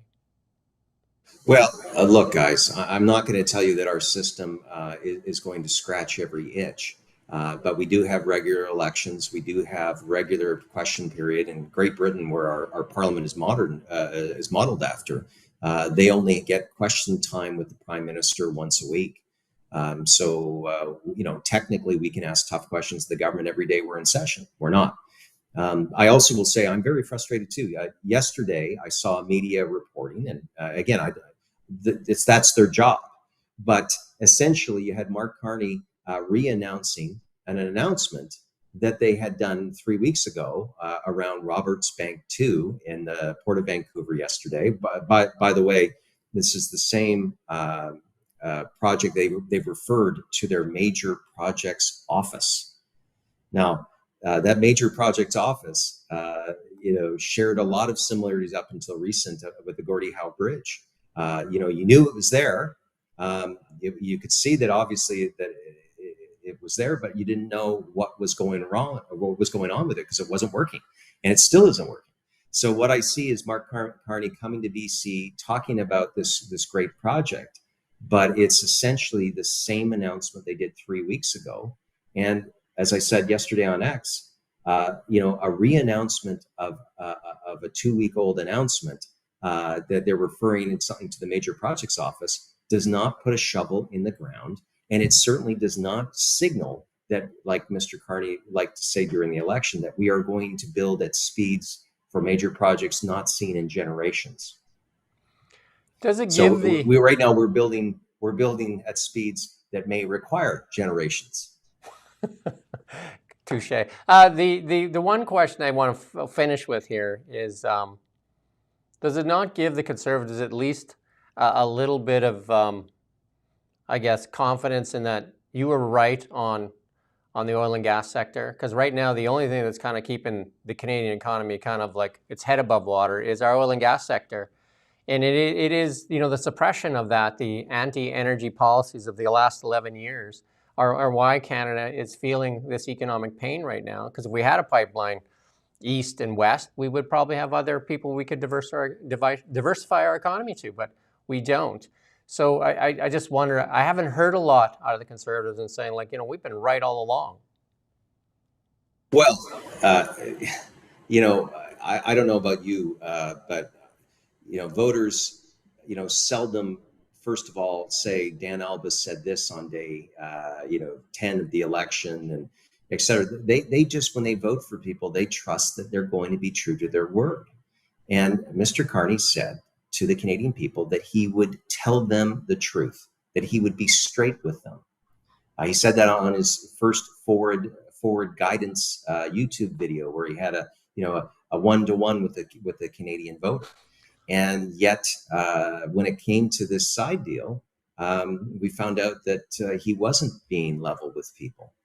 And so, at the end of the day, Jim, like, I think that there is a lot that you're absolutely right, that right now Canadian oil and gas, paired up, it's actually quite ironic to me that it's oil and gas that is going to make our fiscal position and our economy stronger.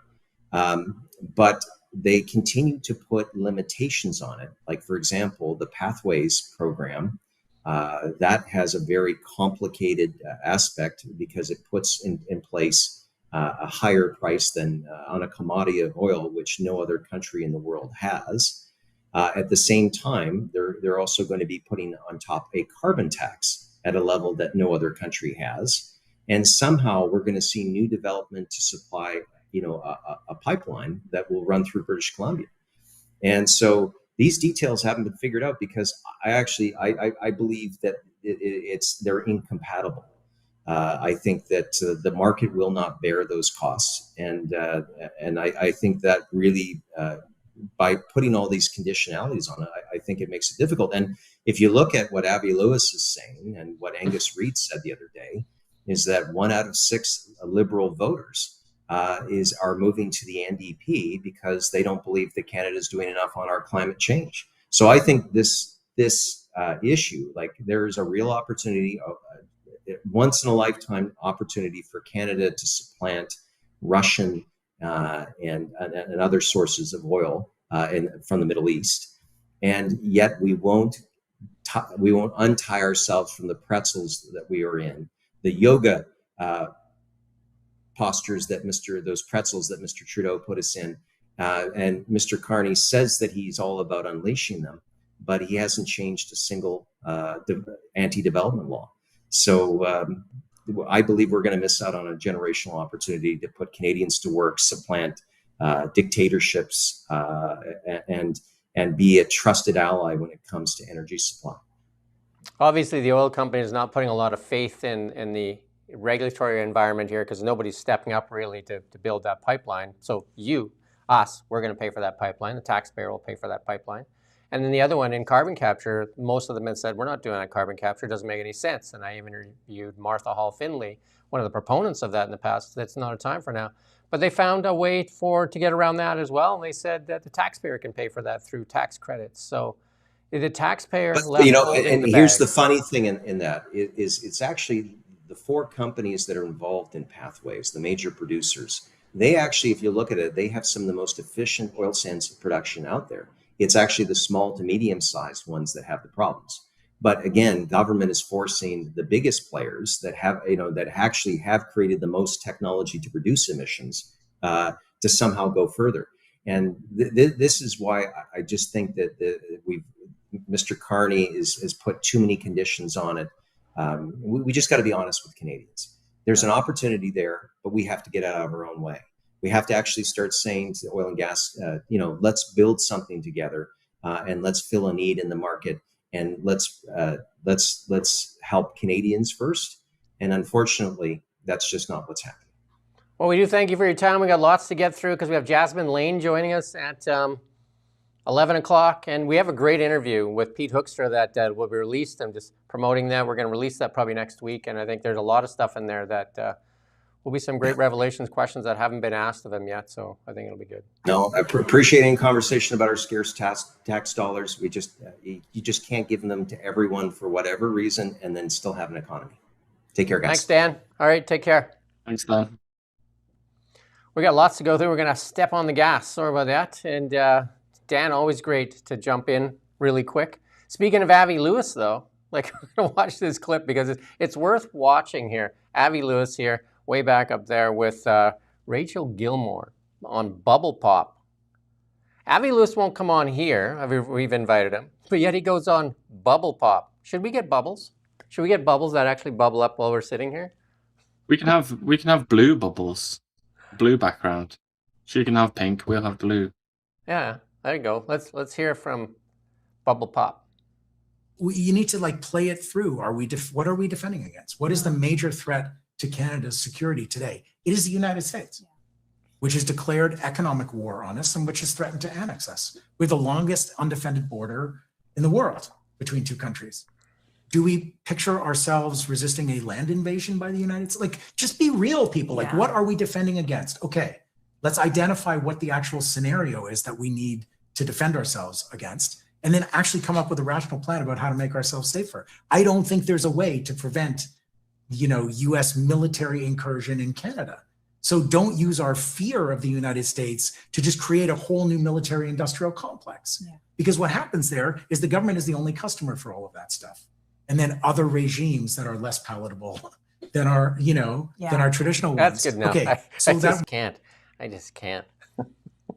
It's like two high school kids talking about, they played the game of Risk, and that's how they're deciding on how the world is divided. I have no idea what they're doing. It's so funny that you should say that they're like kids, because I'm looking in the background. Obviously, almost immediately, I just got bored of that. Just what the hell is going on here? So I just started looking around the room. And in the background, I see Naomi Klein's shock doctrine. And I believe Naomi Klein's his wife, which is quite funny. But the shock doctrine is this book that was very popular among young lefties, including myself when I was a young brat. And it's all about how basically like the free market and capitalism is some kind of sinister conspiracy. And they go around the world and they give countries that are suffering, they administer the shock doctrine of capitalism, and it's really just it's just a scheme to steal money, basically. And then on top of that childish book for childish leftists, she has a keffieh in Fatah colours, not Hamas colours, but Fatah. And I was looking at that and I was thinking, when I was a lefty child that knew nothing, I had both of those things. That they were part of the uniform. And I was just looking, I'm thinking, like, I looked at that and then I looked at this bloke and I'm like, what are you, in your 50s? Let me have a look. He's nearly 60. He's 59 years old. And he's rocking out with those props and those opinions that I had when I was a teenager. Is there embarrassment? Do you feel the embarrassment? I mean, maybe I should be embarrassed because I changed my ways. Maybe I should go back to being a good old NDP leftist like him. We're gonna have to pound on the gas here. And this one here, polling. The vast majority of Canadians are opposed to the idea of country becoming an American, but according to a new poll, with only 20% say they favor the idea, the research company Research Co. survey, however, reported some intriguing findings, including 32% of the respondents who backed the NDP would vote in favor of becoming a part of the American state. Hey? Doesn't really make any sense, does it? That it's a weird one. No idea. Yeah, I mean, the NDP doesn't make any sense. Though? No, exactly, precisely. This one here, this is again Mark Carney and the Liberals, Cameco here. Buy Canadian, right? That's the message, isn't it? Isn't that the message you get? Buy Canada. If you dare go to the United States, don't visit the United States. Don't do anything with the United States. Blah blah blah. No USA, right? What's this? Here's one of Canada's biggest companies, Cameco, the uranium company, and Brookfield. They jointly own Westinghouse. Westinghouse is going to IPO. They're doing a lot of their work in the United States too, building 8 nuclear reactors. Westinghouse is going to IPO where? Where do you think it's going to do its IPO? Let's take a guess. It would be Canada, right? Because Mark would say, like, you got to do it in Canada. Nope. Turns out they're going to do it in the United States of America. Can't even make it up. They're going to do they're trying to get cleared for an IPO in the U.S. stock market. That's where Mark Carney took Brookfield too. Look at the actions compared to the rhetoric at the podium. And the reporters there that get to ask the questions there are the ones that are privileged to be in the room. They never put 2 and 2 together. So if some of the CBC reporters could come and watch this at least, or CTV, and then at least get some questions that you could ask, because we would like them answered because they won't come on here. You can help us. You can go on thereallybigshow.ca and send emails, like send a barrage to Avi and say that we'll even put bubbles on here for you. And Ian will put his, whatever those props are. I'll put my I will. That's actually a promise, Avi, if you're watching this. I will wear a keffieh for the interview. I'll actually do that if you come on. I'll even I've got your wife's books, mate. I used to be a big fan. I'll get them. I'll dig them out of the basement or wherever they are, and I'll display them. Sounds like this is from Hollywood and Blacklocks. That's another great service to subscribe to. Sounds like that rail venture, the biggest pig ever to be put on the table for the like the people to gorge on. Doesn't have a lot of support. Cabinet's plan to spend $90 billion on regional high-speed rail, as opposed to even by Canadians able to take the train. And that's from in-house Privy Council research. So this biggest project ever, $90 billion, which will serve a small bit of the population of Canada, but Ian says, in passes, like serves the right population because it's right in that voting belt there. But even there, not so many people are just like, yeah, not so much, right? Not so much. But you know who is doing well? Francois Philippe Champagne's wife. She already got a bonus. I'm going to make another somewhat irrelevant comment here, but look how inefficient the French language is compared to English. I often see that on, when you see the translations. It's like, come on, France. Oh, French. Look at what English has done with just a few humble words. Whereas in French, it's like a paragraph. No, you're speaking French. I was switching languages there. The AI chip didn't turn on. Dougie, flip-flop forward there. Now flipping again. And here's the CTV, the typical, the shill goes after Doug. Sharon Coor saying that Canada needs visionary leaders, not transit projects held hostage by spite. What does CTV do pumping Alto? What literally is CTV doing? Come on, CTV. She's is she the one that used to work for Saudi Arabia? I think so. Because maybe, let me make sure that that's true. I think she worked for Saudi Aramco, didn't she? Because maybe that's it. Maybe she's she was former head of crisis communications for Saudi Aramco. So this woman volunteered herself as a corporate slave to a murderous monarchy that slaughters journalists and cuts them up into pieces and oversees a country where women are not even second-class citizens. I don't know what you would say, fifth-class citizens.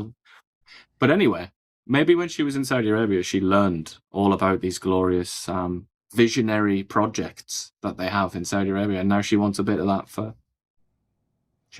bit of that for Canada. Just generosity, really, isn't it? Like I said, I'm stepping on the gas. Carney says Port of Vancouver not enough and backs expansion project. He's in BC. Well, on Thursday, announced his backing for the Roberts Bank. This is what Dan Roberts was saying. It's the second time they're re-announcing Bank Terminal 2 expansion in Metro Vancouver. Praised the Port of Vancouver, by far Canada's biggest, and added that within the next decade, it's not going to be big enough. He went on, the federal government is looking to invest more than $10 billion to help expand the port, grow our exports away from the United States, blah, blah, blah, blah, blah, blah, blah, blah, blah. But forget security, who cares? Yeah, like you inspect how many, we don't need to inspect. And then when will that get blocked in court anyway? So let's wait for that. Someone's, I have to respond.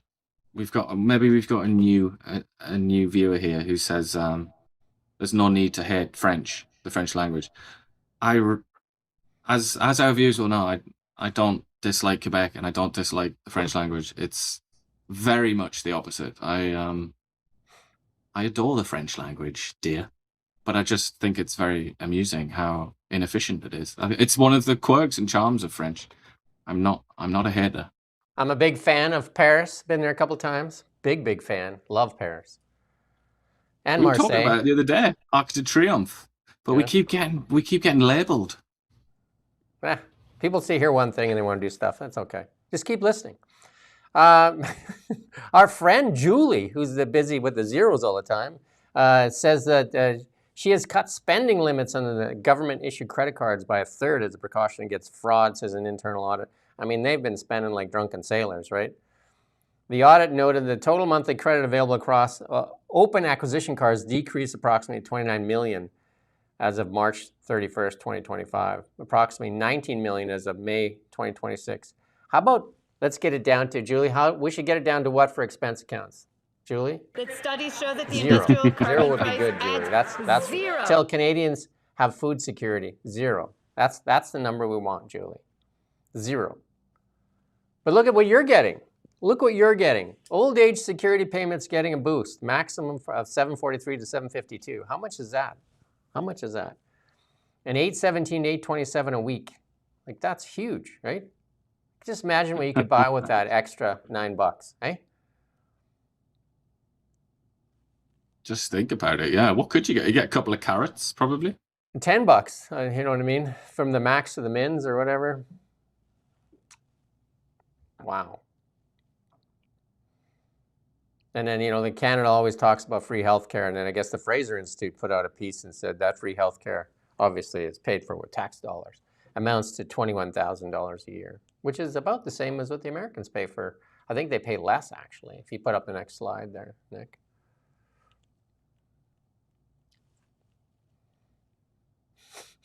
Yeah, you know that that study.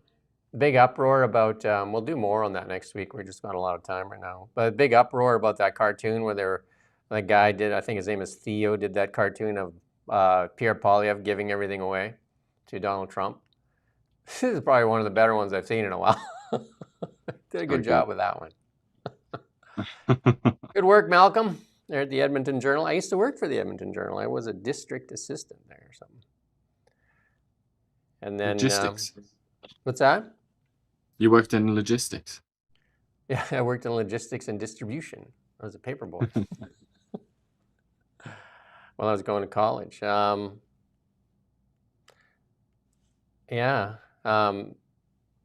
They did a timeline on, like Blacklock's did a timeline on video streaming here. Look at this. May 21st, CRTC announces mandatory fees on video streaming goes to 15%. And then June 1st, MPs, including the Prime Minister, voted 193 to 134 against opposition motion to freeze it at 5. June 3rd, Heritage Minister abruptly suspends 15%. June 17th, in Fed court submission said all mandatory fees would end, July 17th.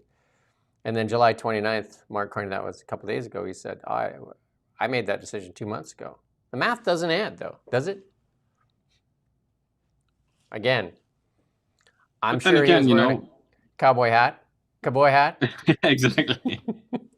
But if we chatted to Dan Albers longer, what I would have asked them, which is relevant to this, is, you know, this story happens. It isn't exactly great for the Liberals, but already I would say today or maybe Monday at the latest, Tuesday or whatever, this story will be gone.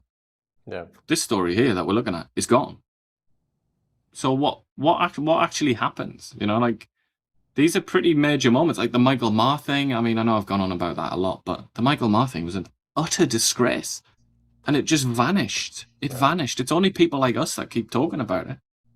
You know, so you have to wonder from like that big, like high level, you know, the bird's eye view. Like, will any of this actually matter?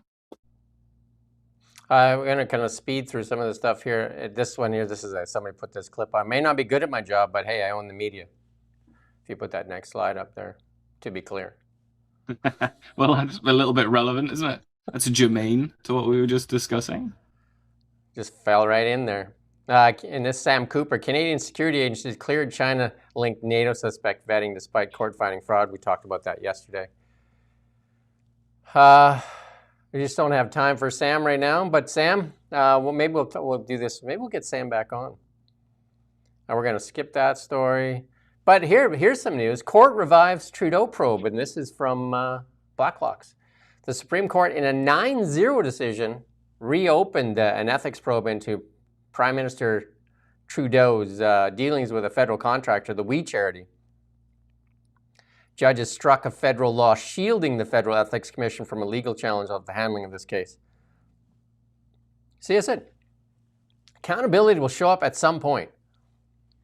Trudeau in 2020 approved a $43 million grant to We Charity without disclosing the contractor has paid his family $481,000 in benefits, including gifts.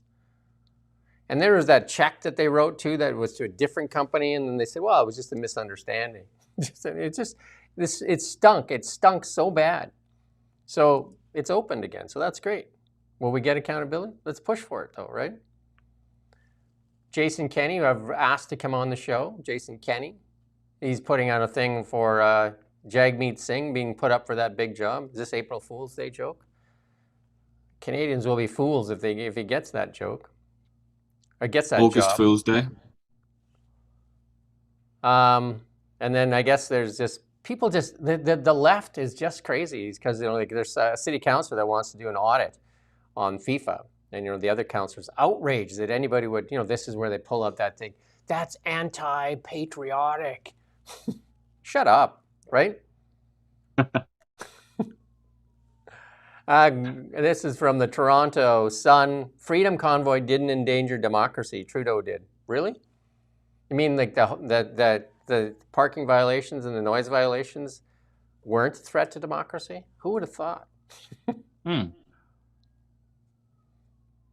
Who would have thought? The honking. Never forget the honking. The honking, the noise violations is crazy. Yeah, we got 10 minutes, so we're going to try and pour through this quickly here. Fauci, this is accountability that's happening. How much of Fauci accountability is happening in Canada so far? You got Julie there. How much accountability for COVID is happening? The studies show that the industrial carbon price Julie, adds how much accountability? 0. Yeah, about that much. So this is on CNN. So obviously, I think Fauci pled the fifth 105, 115 times. Like crazy. Every question. I think Josh Hawley was asking, what color's my tie or something like that. And he's like, I plead the fifth. I'm just like, okay. Listen to this. Why pleading the fifth will actually have him end up in trouble.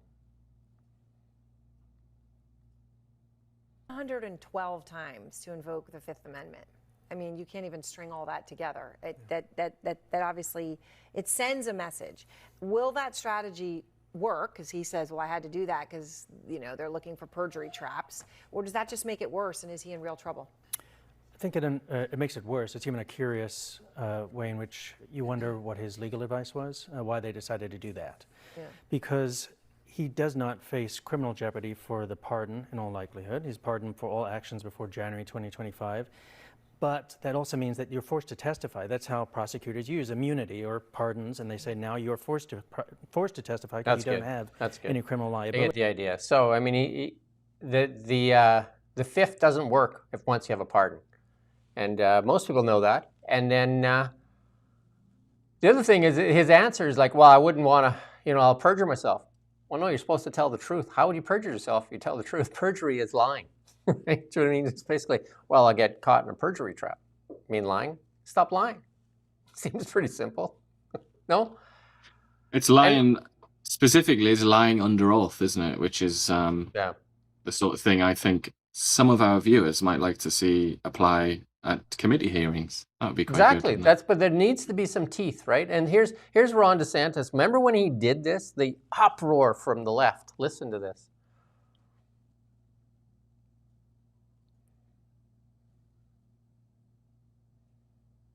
Mask. I mean, please take it off. Honestly, it's not doing anything, and we got to stop with this COVID theater. So if you want to wear it, fine, but this is ridiculous. That's good enough. Ronnie there, when he did that, of course, the left media went to town about him being a killer. They did the same thing to us when we published some stories too, right? So, but this is the troubling one. This is absolutely the troubling one. This is the one that really needs to be heard here, because this is in the diary here. Listen to this. One of the things that was new to me in his diary was his admission that he got a pulmonary infarction in July of 2021 after receiving the vaccine. So he took the Moderna vaccine on national TV, telling in a very, very highly publicized press conference to show people that was safe. Then he got one of the primary, most expected adverse events, which was potentially deadly blood clots in his lung, myocardial infarction. He kept that secret from the American public, and we only learned about it because of his diary. That's good. He was getting the best.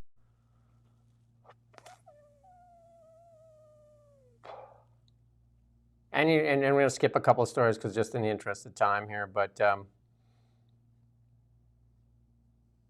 How did they get the diary? That's, because the diary's been incriminating, right? The diary has been absolutely incriminating. But like you think, well, how did they get the diary, right? Do you know what I mean? You think, the guy's writing in his diary. How did they get it? It's actually quite crazy. Fauci was writing it on his computer at work, and then he emailed it to himself, and the email is the property of the federal government. That's how they got the diary. The emails to the federal government. Like in Canada, all that information belongs to us, the taxpayer. It belongs to us. Yet the Liberals don't allow you to have any of it. The vaccine records belong to us. They belong to the people. They belong to us. Yet they won't allow us to see them. So who's blocking accountability in Canada? Who's blocking accountability in Canada? Go to the reallybigshow.ca, go down to the bottom and say, I want accountability, and I'm mad as hell, I'm not going to take this anymore. That information belongs to me. 15 years they're going to steal those records. And everything that's happening in the United States there shows that this was a massive fraud, and even knowing that it was a fraud. Like basically a lot of this was just for his ego, and most of the world followed him. And we're going to go back to this thing from Stephen Smith here. Listen, and just listen to what he says. It's important to listen to what Stephen Smith says here. For Dr. Fauci, he looks very bad. Very bad. And yes, through the advice of his lawyers, and yes, your lawyers compel you to do something, and they probably wanted him to plead the fifth on many occasions before he finally relented and did it yesterday. But the bottom line is, this man held dominions over the lives of a nation, if not the world. That's good right there. Well, what he was in of the world. I mean, they were just following all this nonsense that was coming out of there, just like dominoes. Where's the accountability in Canada? Like, I mean, they talks about how much he was actually, if you go watch the Josh Hawley clip there, Fauci was having federal employees apply for awards for him and made over $1 million just in awards. And was actually having the employees of the federal government even go after the ethics committee and says, Fauci needs this award now. Like pressuring them for these awards. I mean, this is what was going on. And in British Columbia, Dr. Bonnie Henry was selling shoes, barbecue sauce, seeds, and a book while she had dominion over British Columbians. The same thing was happening across Canada. They were making money off of their newfound power. And again, if you look at the conflict of interest, she gets to go to the podium every day, and if all of a sudden she doesn't get to go to the podium, she loses that power. So is it in her best interest to keep power over the people while she hawks seeds, barbecue sauce, books, and all that kind of stuff? Because the power disappears once it's over. So did she extend it? I'm not saying she did, but it's the perception of conflict of interest. There is a conflict there because her wealth is tied to her power. No questions asked by the servile media. They were actually saying, oh my God, show us your shoes. Oh my God, those are beautiful shoes. When the heck are we going to get accountability in Canada?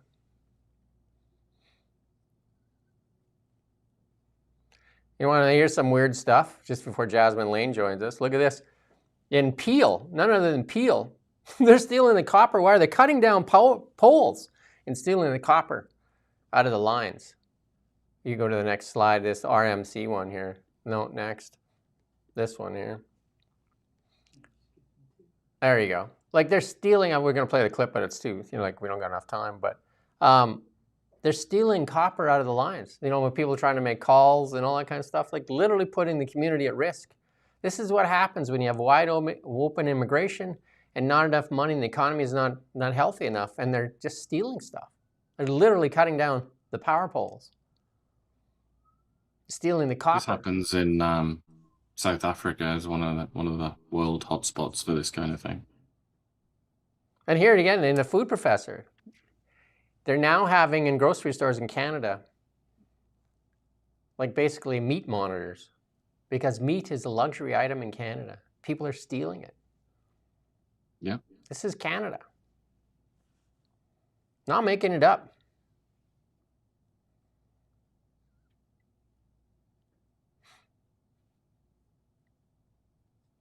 Not making it up. We got a couple other things here. Elon Musk is relaunching his America PAC, investing over $100 million in 2026 midterms. I mean, we talked to the ambassador about midterms, and that'll come out in the when we release that video there with the ambassador. We talked about midterms and, like some of the, like the thoughts behind some of the politicians here in Canada, just to wait out Trump, that he would lose his power come, midterms. Is that a good strategy? Likely not, right? While we're waiting for Jasmine Lane, she may jump in at any time. We'll do this day in history. 1498, Christopher Columbus reached Trinidad. There you go. On his third voyage to the Americas. Columbus became the first European to sight and land on the island of Trinidad. There you go. 1715, Spanish treasure fleet sinks off of Florida. There you go. Looking for some place to go diving. There are companies that go and search for these ships, aren't there? Yeah, there's when some they get them public out, it's companies like that were so trying to much money. raise funds for that as well. Yeah. Sounds like Jasmine is ringing in there. So as soon as Nick gets her positioned here, we'll get 1790, the first U.S. patent was issued. Samuel Hopkins of Vermont received the first U.S. patent. Signed by George Washington and Thomas Jefferson. There's a nice signature to have on your patent, eh? And it Also, improved J.K. the process Rowling's of birthday. making potash and pearl ash used in fertilizer and soap. Anytime you're ready, Nick. Anytime Jasmine's ready.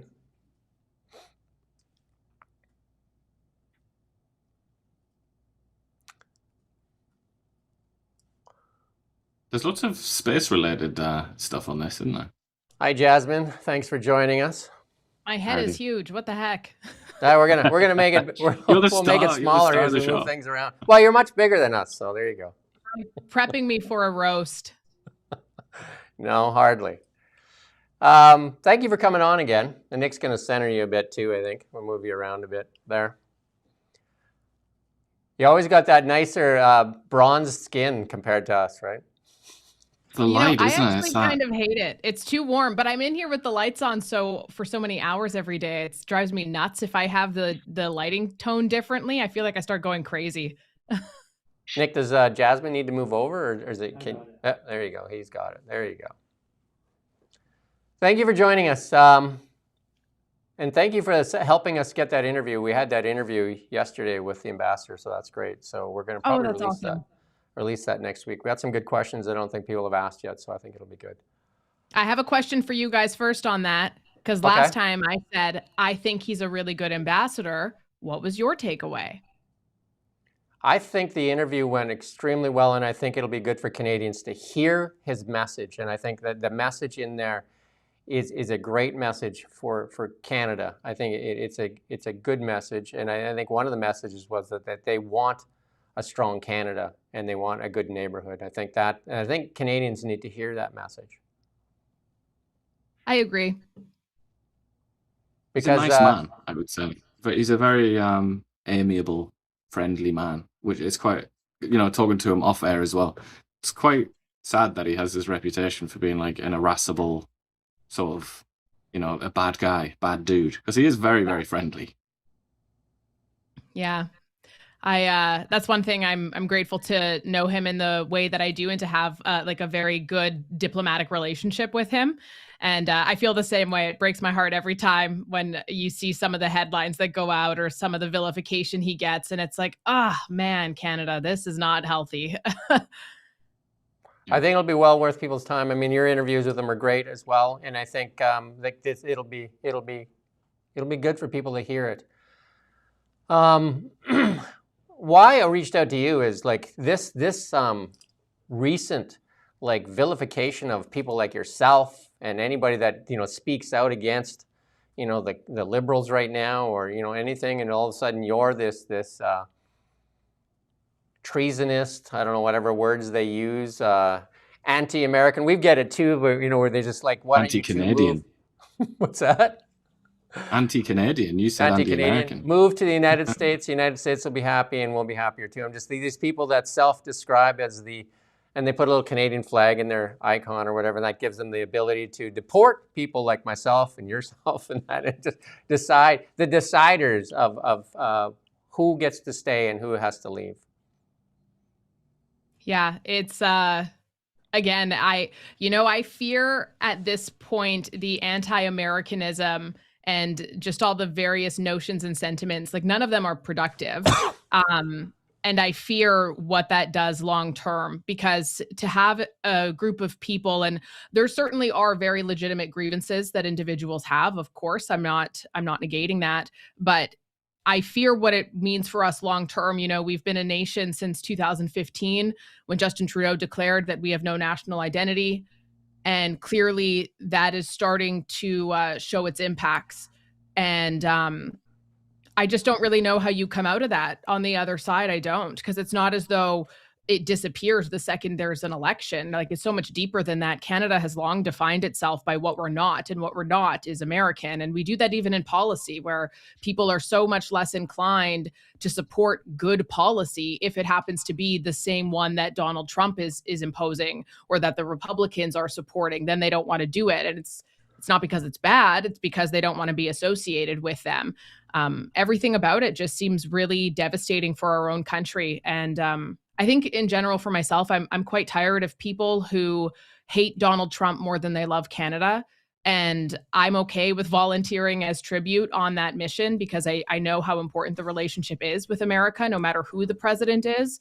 And I'm quite positive, being somebody who's held the exact same pro-America stance as I did under Obama, under Biden, and under Trump both times.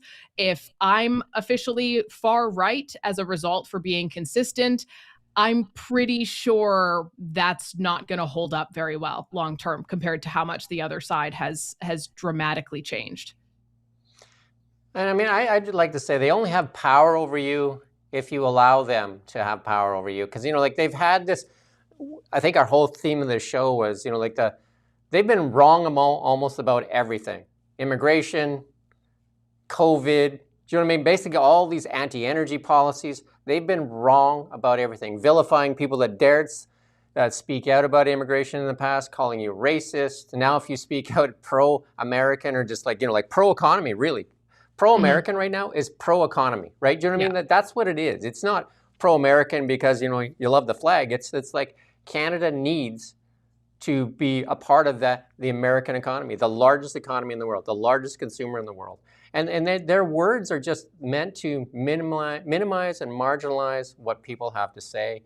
And that's not what democracy is. And I don't even give it time of day anymore. I think somebody on LinkedIn went after me, and I just said, thank you for your comment. It really helps the algorithm, right? Ain't that the truth? No, I do think though it's postmodernism. That's what it is. You flatten everything. There's no objective truth or objective reality. It's all depending on who says it, how you feel when they say it. Everything is subjective, and it's just not, it doesn't work. I think that's pretty obvious at this point, and the flaws in it are so clear. And that's how Canada has been governed for so long. It was so much legislation that's been passed. It's been under this postmodern lens. I mean, think about even court cases and things that happen. The wording is always so vague, and that's on purpose, because it might apply to some people, but depending on where you're from, maybe it won't apply to that other person. So let's let the judges decide. And I think that ideology has seeped into Canadians at such a large scale right now. And it's just impossible to get away from. It feels it's kind of hopeless and defeating sometimes. But you're spot on, Jim, that at the end of the day, I don't know about you guys, but I certainly have my show. I research politics every day. I talk about it every day. But when I'm done doing my show, I'm like watching my nephews at swim class, and my life has a lot of happiness and a lot of meaning in it. And there's just nothing anybody can take from me. And if I'm wrong on something, if I get something incorrectly, I'm always happy to be the first to make a correction or delete something. In this case, I have about 150 years worth of historical data to guide my opinions, and I'm pretty sure I'm not going to be wrong on this one. So I'm not too worried about it. But having said that, to perhaps give some benefit of the doubt to a lot of people who are upset, can you blame them? Depending on what they consume every day, who they're around, what it is that they hear. I mean, if you take a look at, and I'm not saying this to compare in a negative or insulting way, but just historically speaking, if you take a look at North Korea, for crying out loud, they've had state-run media, propaganda, posters, lectures going on since 1953, convincing their population that they are currently at war with America, that America is going to invade them. And the regime has been able to rule for 7 decades as a result of that. And it's always fascinating when you hear things from North Korean defectors. And the first thing when they meet Americans, and they'll always say to people that, you know, they truly believed that they were under threat, that America was trying to destroy their land and take their home. Obviously, that's not true. That's not really what happened at all. But it's how the regime has managed to stay exactly in place as it is through that exact same fear. And we're seeing similar tactics issued in Canada. I'd like to think that most Canadians can snap out of it, but I certainly don't begrudge them for being scared. And, you know, you're grabbing on for an answer that makes sense, that is being repeated en masse. And it makes you feel comfortable. It makes you feel as though maybe you didn't make a mistake with your vote. It just protects the entire establishment to have a villain and a scapegoat. Obviously, that doesn't protect the country. I think we're seeing quite the opposite. But I don't begrudge people for what they're influenced by. I think it's on us as citizens to ensure that people are influenced by a variety of things, you know, and even for parents, keep an eye on what your mom and dad are watching in the old folks' home. Keep an eye on what your kids are doing on their cell phone, what their algorithms look like, because all of that stuff matters a lot, and it really does shape the brain in, at times, unproductive ways, as we're seeing with this case.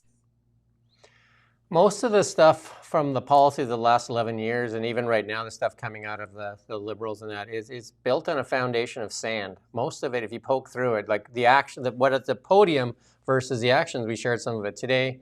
You know, Westinghouse, which is owned by Cameco, and Brookfield is doing major investment, listing their IPO in the United States. All this stuff is the money for Mark Carney is in the United States, but the talk at the podium is buy Canada, and like trying to get people not look at each of their products and make sure it's not American. Meanwhile, much of his wealth and much of the time is being spent in the United States, including Justin Trudeau. So I just don't think people are engaging like some of the common sense they should when they're standing there. They're just taking too many talking points. And my advice to people is detox yourself from CBC and CTV, and even stop platforming them, because I think most people recognize at this point that they're not providing truth to the Canadian public. No, they're providing one side of the truth and then omitting all of the other details that paint that picture very differently. I will say it is interesting to me the amount of people who, as a result of that influence from the media in particular, and we can debate all day long about the reach or impact that outlets have, but at the end of the day, you don't have to watch CBC News every night at 6:00 to see the influence that they do have in general discourse, because they have so many other means, right? And every local radio station uses CBC News as the go-to for all of their reporting of the day, social media statuses and posts and things like that. Like, the influence and the reach is far beyond what the physical viewers of a program are, especially in that case when it's something that's so institutionalized. But it is really disappointing, obviously. And the one thing I always try to remind people too is that all of the same problems, virtually all of them, that caused Justin Trudeau to step down, among other things, those are all still in place. And so if you just take a look at Statistics Canada, I'm not sending you to some crazy website, but even just Statistics Canada, and you can see the downward trends and all of the things that lobbyists and business owners and like people in this country have been screaming off rooftops about. None of them have been reversed. We've just set up new bureaucracies to bottleneck them even further and make it look like you're doing something but there hasn't actually been a massive policy change that is on a wide scale rather than a case-by-case basis that has actually reversed any of the damage that's been done. And it's why we are still in the situation that we are. So I always just encourage people, like, get beyond what people are saying. Anybody can make a fancy press conference. Look at the tangible outcomes, and there truly have not really been any. Ian? I want to go back to conservative tribal warfare, if that's okay. A thread going through this, I think, and it comes from Andrew Coyne. He was the sort of originator of the latest episode. He doesn't have a Canadian flag in his bio, right? Not really patriotic then, is he? But he's a man who, I find it quite amusing to say this anyway, he probably wouldn't, but he's a man who's famous because his dad was famous, pretty much. I actually didn't know that. Who was his father? Bank of Canada governor during a very dramatic moment in Canadian political history. Mark Carney? Mark Carney's Andrew Coyne's dad? No. Gone back to the days of Diefenbaker, so quite a while ago. But anyway, that's my way of suggesting that perhaps he's a little bit of a sort of minor aristocrat in Canadian society. And there are so many of these people in Canadian society, and lots of them on the conservative side. And then he comes out and he attacks lots of people. You could include yourself in that. I mean, often it is you for some reason. You are that bête noire. Like, I don't know what it is, but it blows me they away like to too, shoot at you. Of everybody, it is so rare that I ever go after people on an individual basis, because I'm like, I don't have an issue with you. I have an issue with what you're saying or your thought process behind it. Like, that's always my angle. But yeah, I get that a lot. There's tons of it though that I don't even see, so I'm not even aware of what everybody shares with me. Like I said, like I don't doom scroll much. So but I did read that article. I was on your Twitter page and I saw you a few days ago, 6 days ago. You responded to somebody who was saying there's a lesson somewhere about legitimizing, talking about social media influencers, probably meaning you, or if not, then people like you, I guess. And that was by a sort of obscure pseudo-intellectual that does YouTube videos for The Hub, which is supposed to be a bit right-leaning, isn't it? Right-leaning with posh accents and lots of excuses for everything that goes wrong. But I was just wondering, what is going on with this snobbery?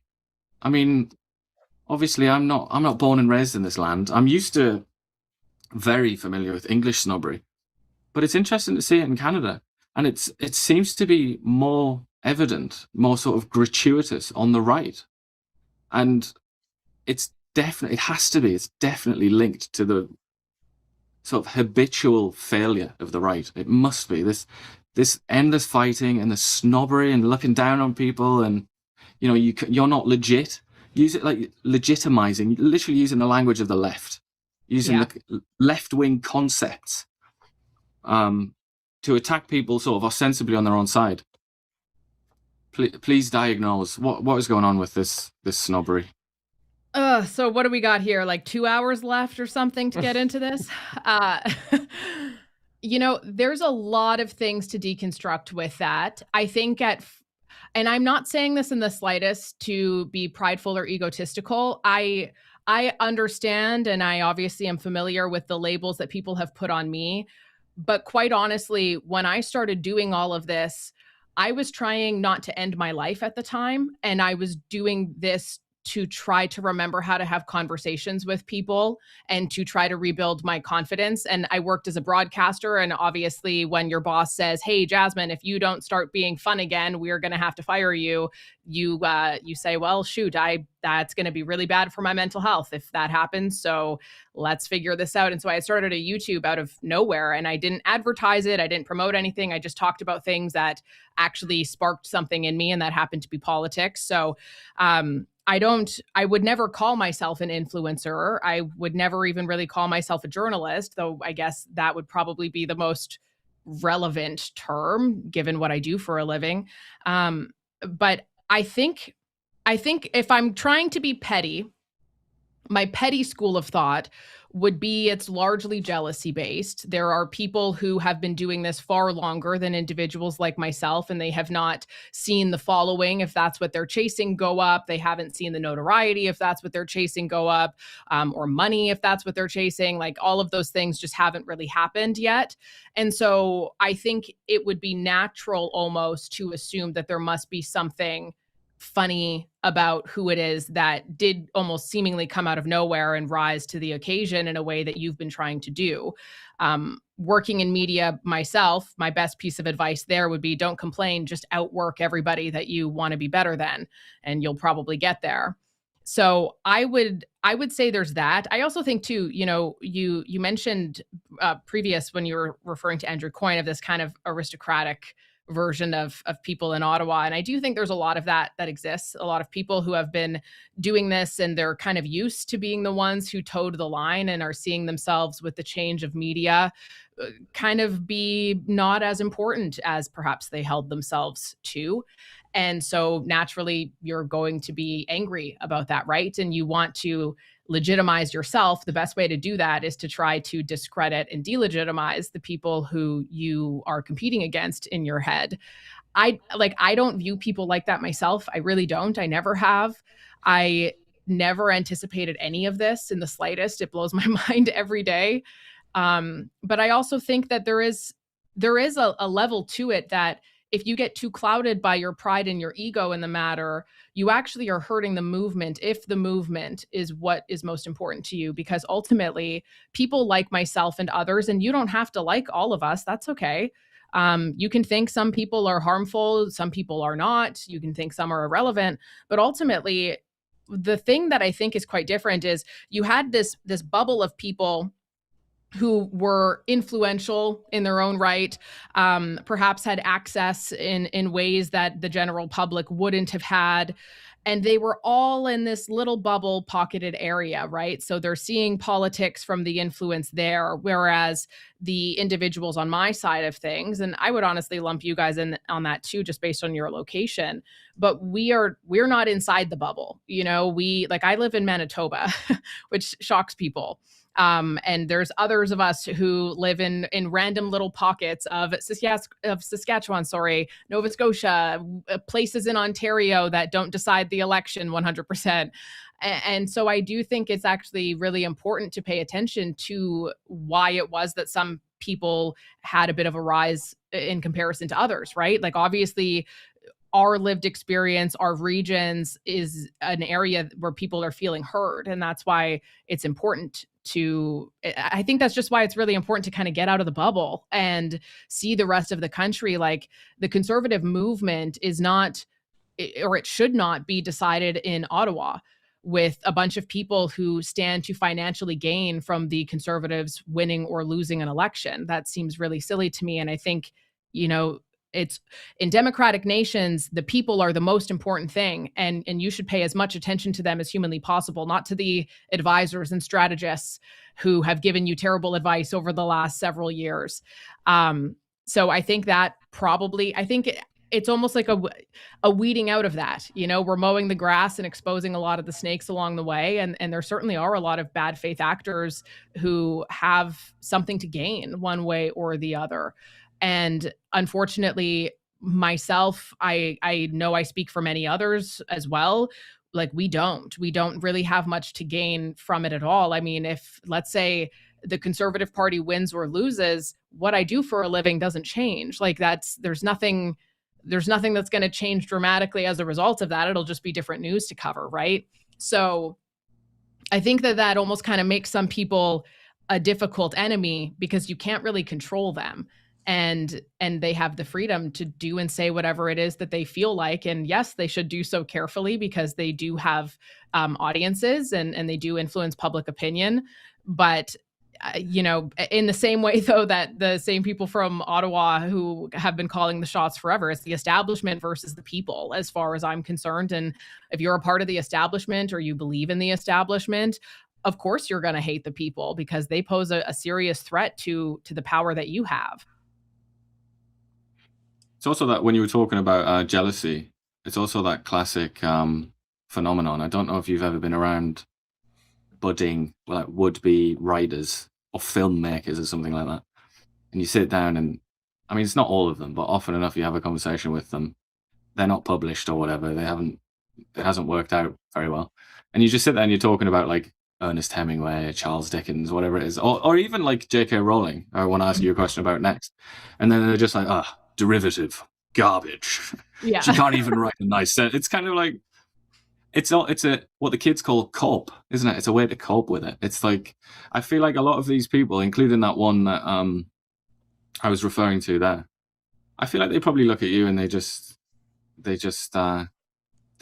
want to jump out of a window, you know? They don't feel, they think, how can she do this? Like, I'm this giga-brained pseudo-intellectual. I know lots of pointless facts and I live in the right place.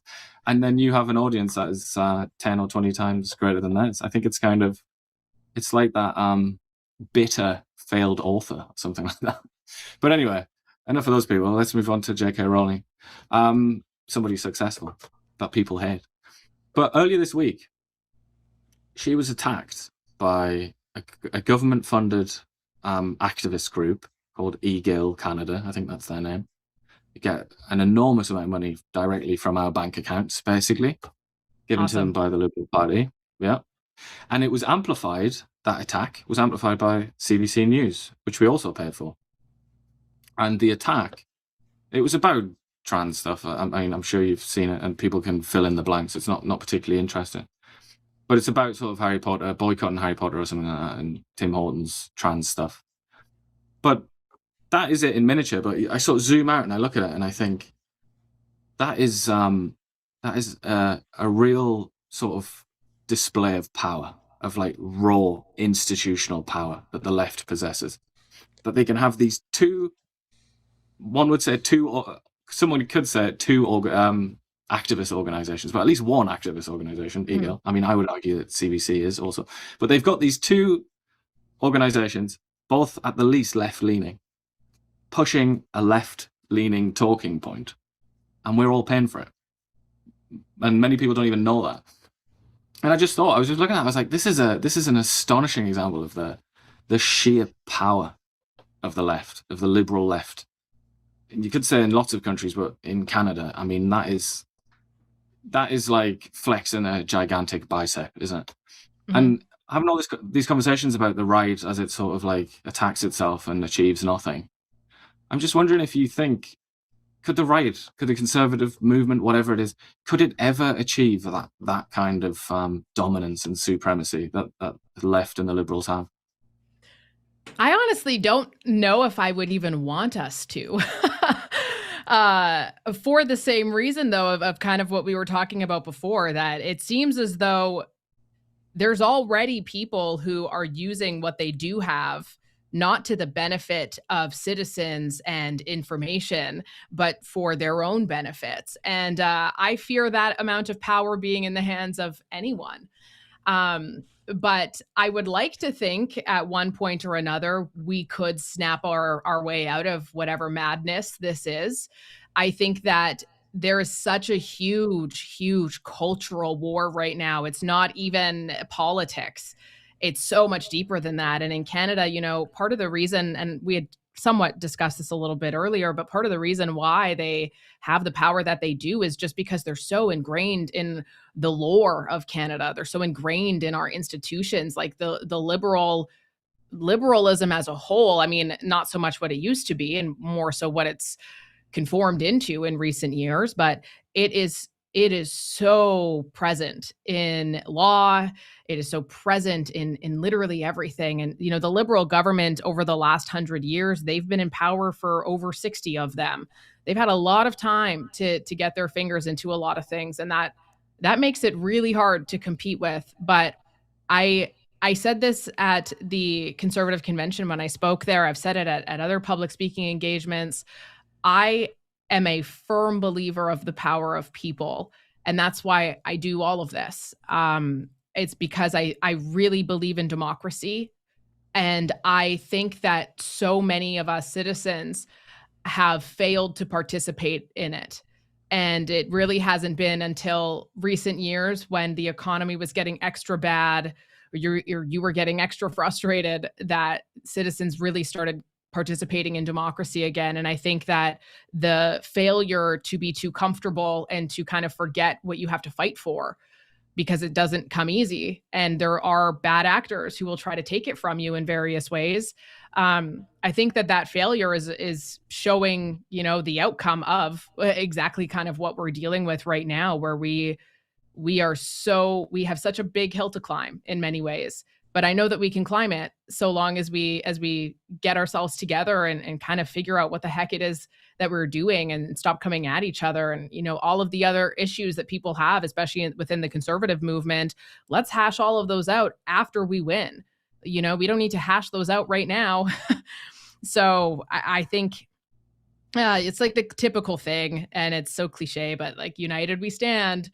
And it's not feeling that way right now. And I think it's because a lot of people are really frustrated and they feel really demoralized. So I'm hopeful that over time, at least, some of that will kind of fade a little bit. But I would like to see the conservative movement be that big, not necessarily because I think that we're better and that we need to win and whatever, but just because it's important in democracies for you to have equal representation and power that is as close to being equal as humanly possible.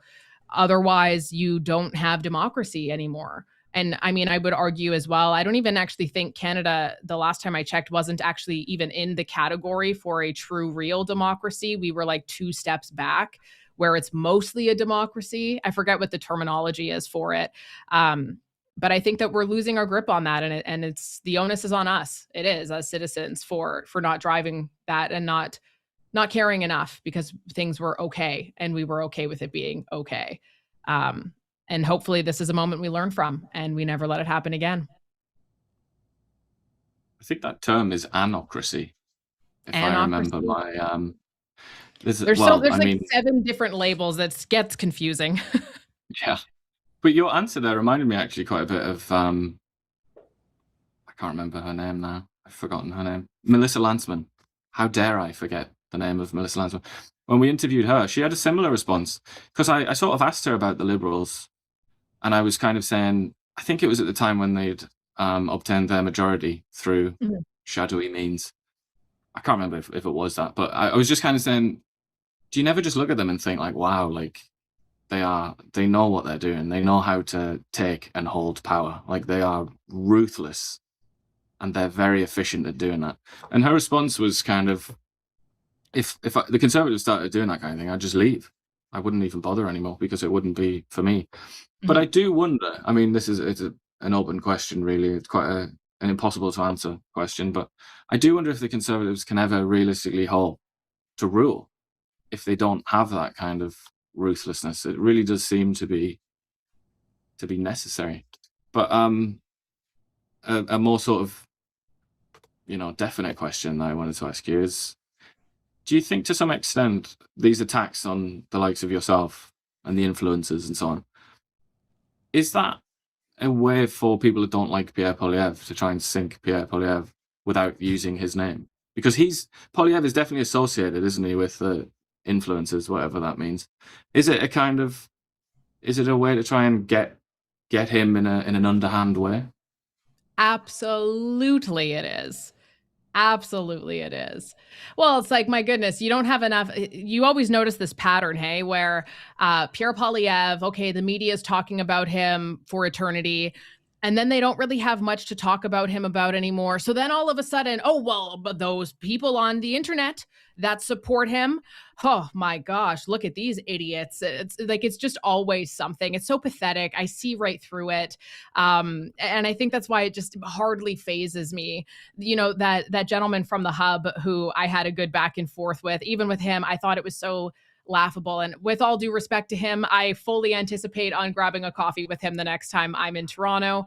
But even with him, he had said something about how I was influencing policy, or I was handed policy, and I'm holding the party hostage. And I'm like, I can't even keep my dog from not pulling on the leash. What are you talking about?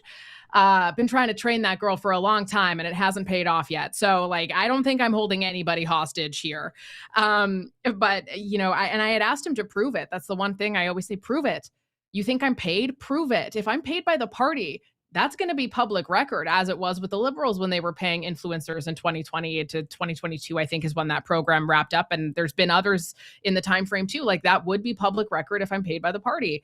Prove it. You know, like you go ahead, hack something and prove all these crazy documents that exist. The best thing they've ever gotten on me was which is so funny, was somebody, and this also too, I think goes to show you the depths of it, but somebody had received an email from Conservative Communications, and it was an email that was sent to people that were within this group chat thing for emails, outlining the details of an event at Pierre Poilievre's residence, I think it was, that was in the wintertime. And somebody had screenshot that and sent it and blown it up on the internet about how this was proof of collusion because I got invited to this party. Except in every photo, I'm obviously not at the party, and the email is not even sent to me. It's sent to like internal comms.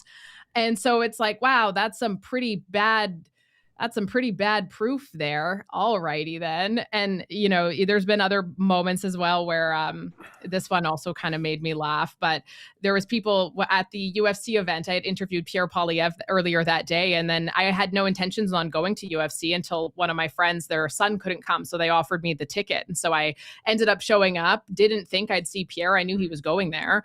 And I ended up running into him and I was like, hey, let's grab a photo. So we do. And then the internet lost their mind. Oh, Jasmine Lane, she's been with Pierre all day. And again, where am I in any of the photos? Like there's photos of him talking to Dana White, sitting in like the front row area with a whole bunch of people around him. Where's Jasmine? Like not there, because obviously it's just pretty crazy that I don't exist, but apparently I was there the whole time.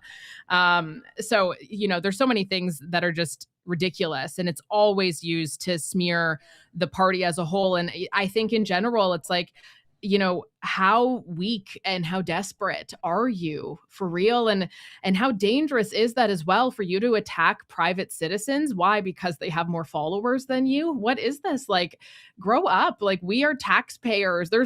I can guarantee you there's people who come at me online and it's like, dude, I pay more taxes than your salary. Enough. Like, you would be devastated if you lost me in this province. I can almost guarantee that. And it's just so weak. It's just not productive. It's just, it feels like something that they accuse you of something and then demand that you prove them wrong. Well, no, if you're making the accusation, you have to prove that it's valid. And going back to the gentleman from the Hub, I had said exactly that. I said, prove it. And then he said, yeah, I look forward to going for a coffee with you one day. And I said, like, prove it still. Like, you made a public accusation. I expect for there to be evidence of that. And they never do, because there's nothing. They never do because there's nothing. And it's infuriating. It's very undemocratic. It's very obvious. And I suppose, like I said, you know, I see right through you. And many times I'll just go back to that email chain about an event at Pierre's place that I've never been there, never was invited to that event. If I was, I'm sure I would have posted about it. I'm like, that's kind of my job. So even that one, it was something so funny, and nobody could ever answer this one because I had asked the lady who first posted it. I said, well, who sent that to you? Because whoever sent that to you is somebody who was at that event, right? So who are you protecting while trying to smear all of the other people who aren't in that email? Like, obviously somebody got it and sent it to you because they received it. So who's the sender? That's the question everybody should be asking, instead of who's being accused here. And of course, it never gets answered. Anyway, I think I just trauma dumped. Thank you. This was a good therapy session. But it really highlights, I enjoyed that. And I think it's very useful because it highlights the extent to which it's kind of, there's so much sassiness and passive aggression, and this is not what you would associate with a conservative movement anywhere in the world. And yet, you talked about that Hub fella and that tweet. I mean, I've only read that one tweet because it was on your page and I was looking at your page. But I was just thinking, like, it's so sassy. You know, it needs that, like, the painted nails emoji, doesn't it? It's like, well, what's going on here? Like, can we not just have conversations? Yeah. It's tough for me too. It really is. And I make mistakes. I do. And I've said things to people on the internet that I regret. And I've said things that I apologize for afterwards. But I don't operate like that. I don't. I never have. I'm really not a very confrontational person. I think if anything, if there's a situation where I disagree with somebody, I am the last person who will say you're an idiot and move on. I'm like, tell me more. Let me learn. I want to understand how you got from point A to point B. And, maybe there's some common ground there or something. And I think that that's productive. Life is so short and it's miserable and people are poor and it's really hot outside and there's smoke in the sky still. And it's just, politics is the one thing where we should all be able to participate in it and feel like we learned something and like we have hope and we can potentially make a difference, ideally. And that's the most important part. And it's been so weaponized. And I also would blame as well the current government for doing a lot of that. And there's dozens of examples you can show of how much they've weaponized your vote and they've weaponized how you think so that they can win and so that they can divide people and villainize people. And I just think it's really unbecoming overall. And I think it's a shame when people get caught in it. That's not to say that you don't have opinions. I will protect your freedom of speech as much as I would wish for mine to be protected in those regards. I just wish that people would stop being distracted with the things that get clicks and start focusing on the real issues and really come together on them. And, to kind of take that back to the reason partly why all of this came about is because of my pro-America stance, because I'm not stupid and I'm fully aware of how much that relationship matters to the many businesses and manufacturers. And you have all of these people and, these pundits who are conflating the issue of understanding that importance of that relationship and also understanding your democratic right to criticize the government for failure. Like those are not the same thing. And for you to say, oh, well, you're a traitor because you're criticizing the government. What? That's a crazy take. And I just don't fall for it. It's like, I understand what you're trying to flatten here so that you can strip away all context and nuance and make it seem as though you've won. But unfortunately, I don't care about winning. I just care about like being as accurate as humanly possible. And I care about what I believe in, period. So I feel like I'm a bad person to go against with that, even if I also think too, truly, like there's a very obvious coup right now to try to get Pierre Poilievre out as leader. There have been some people who have really made that clear. I want to cough and say the name, but I won't. And I think that, even that aspect to the sudden rise of this and how people are being framed and painted, it's very rarely random. There's usually something underneath of it. And again, I see you. So good luck.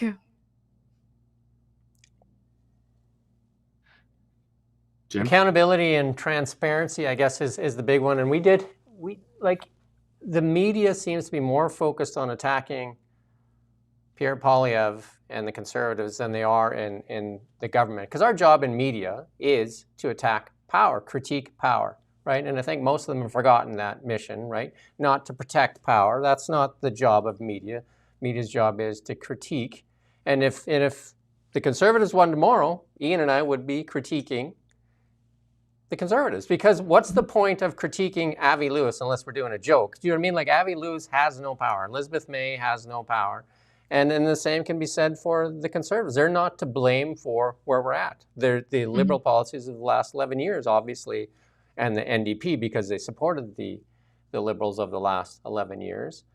That's where the power lies. And I think somewhere along the line, they forget that. And some people have even been so brainwashed to thinking that the Liberal Party is Canada, and any kind of distraction away from them, or anytime, like when Mark Carney was, his integrity is called into question. So they needed a straw man, and Pierre Poilievre and you fit the bill. You're the distraction that they needed.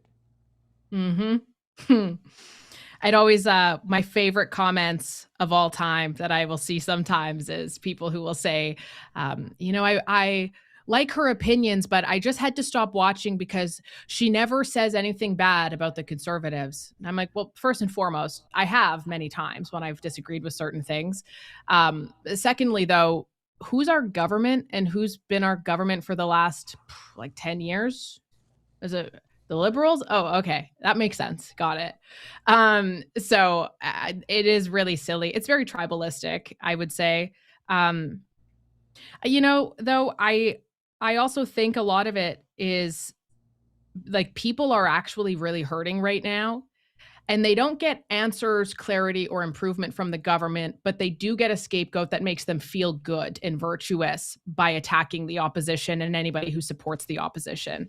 I think that, I talk a lot about the fear mongering of the Liberal government. And I personally think that there is, that's dangerous in and of itself, but there is something particularly more dangerous about a person who wants to feel good behind, like that's their motivating factor, is that they want to feel good. And I think that that's why you get a lot of that. They know that if you attack Pierre Poilievre, you attack Jasmine Lane or Mario or whoever you want to list, they're going to get clicks, they're going to get likes, you're going to have people, a little group therapy session about like, yeah, MAGA, elbows up for China. Yeah. And people feel good about that. It's not productive. So I don't feel good about that kind of stuff personally.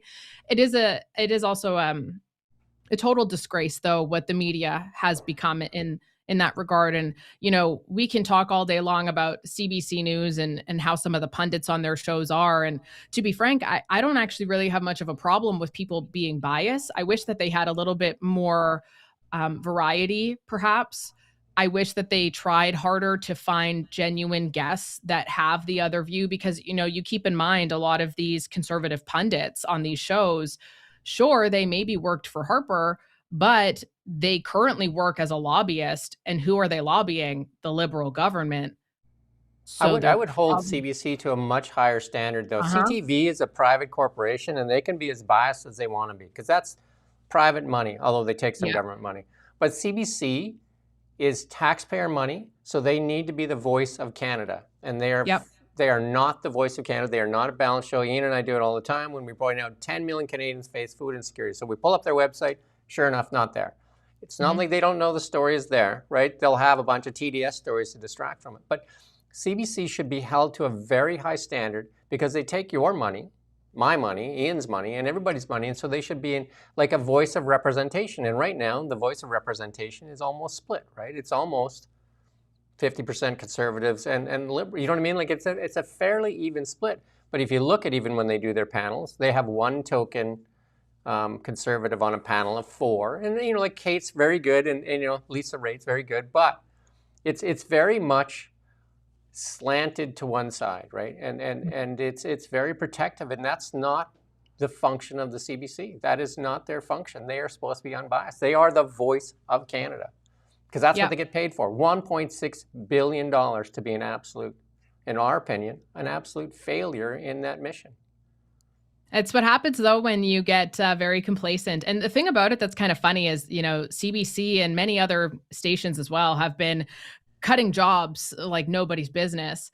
And the reason cited is always economics, right? It's like, oh, well, we had to scale back because we're actually not really making that much money. Well, have you ever thought about changing your model? Because I have a feeling if CBC were to do this crazy concept that capitalism and the free market often implement, which is, you provide people with something that they want. Sometimes you pivot a little bit, you listen to feedback and make changes, that they probably wouldn't need that much government money anymore. I think it's bizarre that even in the last 7 or so years, CBC, they used to have all kinds of commercial, we call them commercial islands, but they used to have all kinds of them throughout every program. And you've noticed over the years, and there's some months where there's very few. I've actually seen programming on local CBC stations where it's zero. There has been like an hour-long block with no commercials. Well, why aren't you selling? Who are your sales reps? Like what's going on here? And there's no reason. Like that's the thing too. It's like, it's media. it's like one of the most profitable industries so long as you hire accordingly and recruit the best talent, of which there is plenty. I have so many friends who I used to work in media with in this country who have since been headhunted and poached by American stations because they pay them better and they treat them better. Like, Canada has so much talent. And instead, you just keep on the same people who have ratings report cards that suck, who are not making you money. And so I think it just in general, it always makes me ask, like, what is the actual motive here? Because finances isn't it, obviously. You don't want to better your product, obviously. And you obviously don't want to have diversity of thought, which is arguably one of the most important ones to have that everybody seems to forget about. And, to your point as well, I think local CBC stations frequently are good. I watch a lot of them from around the country, and I do appreciate a lot of their content and news. They have their finger on things a lot differently, but the federal CBC content is just like, my word, some days. And it could be so easily fixed. Like, just hire better people and you could fix it. Change your format. Adapt. I think one of the things that we see in Canada is control of media. You talk about the Liberals having power over the last 60 to 100 years.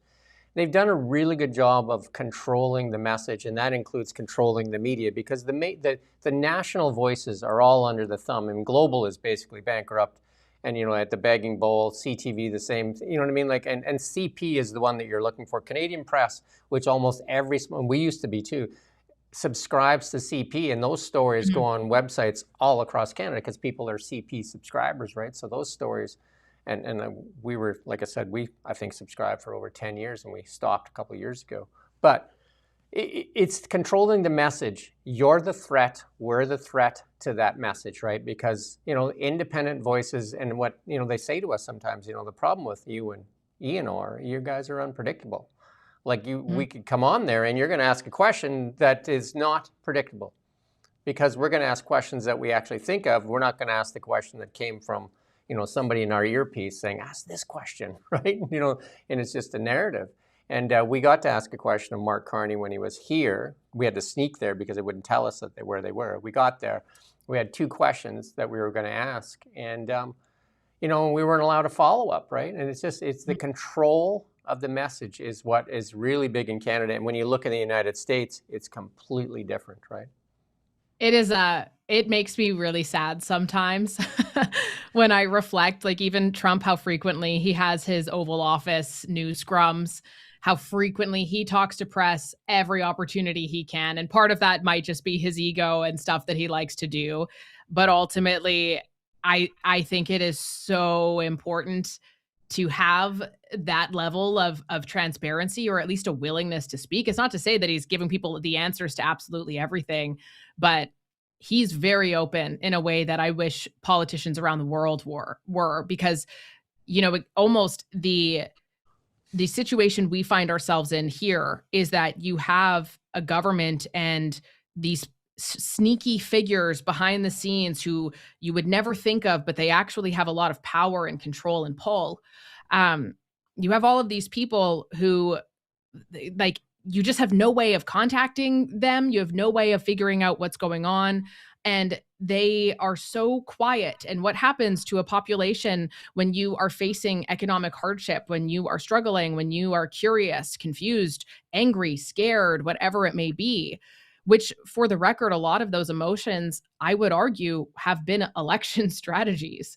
So you have a population who feels that way, and then you give them nothing. And what do people do? Well, psychology and sociology 101, they will fill in the blanks in one way or another, and usually not in a productive way, which is also why I find that programs such as yours, as well as my own, and the many, I shouldn't say many others, there's actually not a lot of us, and the few others who have engaged in this as well, I think that's why we all blew up the way that we did, for lack of better words, is just we provided a void.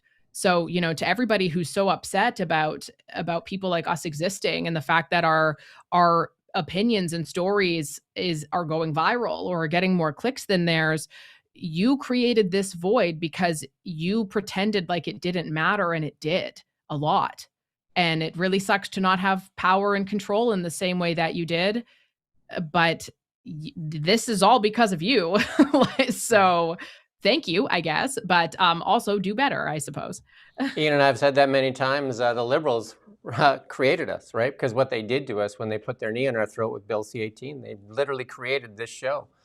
And this has been our response to what they have done to independent media across Canada. And it is, we have that question. We ask that of the ambassador as well, right? Because the landscape's completely different. And the mindset we're trying to change for the Canadian public, the information belongs to you, right? And that's what they need to understand. Like every time they shut down a committee, that information belongs to the Canadian public, and they've shut it down too many times because it seems like they think they own it, and the people just, well, the Liberals decided to do that. But that information doesn't belong to them. They are the servants of the people, and they've forgotten that, and they've convinced too many Canadians that is the case, that they are much better than us. And Ian did a really good piece on Chrystia Freeland the other day. So I don't know if you ever watched it, but it was a really good piece on. No, I didn't see it, but she's been interesting lately. Oh, the hypocrisy, it never ends. It's so rich. I can toss you to Ian for one final question, and we'll let you go. Well, I'll deliver a statement first. I might have looked like I've been very shifty-eyed, but I've been looking at the comments, and the people love you. I mean, I assume you get this on your channel as well, but the admiration for you is huge, and I suppose that is one of the reasons that people hate you so much, because they're so jealous. But we never get this, you know. Even when we had like Sam Cooper on, who was also massively adored, didn't everybody quite hit who this loves level. me, you need to love Sam Cooper 10 times more, okay? But yeah, telling you something that you already know, but people love you. It's incredibly kind. Greatest honor of my life. Yeah. And then I'm going to ask you a cheeky question now. With all this patriotism and loving America malarkey, have you ever considered leaving Canada? Has that ever been something in your mind? Is that ever something that would happen, or are you here forever? I don't know if you guys can tell or not by the lighting here, but I look pretty good with a tan. So I've considered it every winter since I was, I don't know, 4. You live in Winnipeg. You live in Winnipeg. You have to consider it. Yeah, it's terrible. I did recently learn, though, that Vancouver Island, it doesn't normally get colder than 15. And so that sounds like Mexico to me. But I think certainly, yeah, of course, I've considered it for all of the same reasons that everybody else has, right? When it comes to opportunities and even being somebody in media, just being closer to potentially get cooler interviews and that sort of thing. I am considering a move regardless right now, not necessarily down south. I've actually been eyeing Ottawa, which is going to be a lot, but for the same reason as well, just to have a little bit closer access and opportunity for what I do for a living and what I'm most passionate about. We'll see if I can actually manage to leave my family. I think that's going to be pretty tricky, but I think, yes, of course. I love the sun and snorkeling and stuff. It's a dream come true to be somewhere where you could do that all the time. Is it realistic? Will it ever happen? That's a completely different question. I don't begrudge people, though, who have made that choice. I wish that they wouldn't, but I certainly do not begrudge them in the slightest for it. So, yeah, I guess in theory, totally have thought about it. I think anybody who said no is lying to you. Will it ever happen, though? Probably not, realistically, but you never know. I would refer you to the weather app before you pick Ottawa. I know it's not much better. It's too bad. That's beautiful today.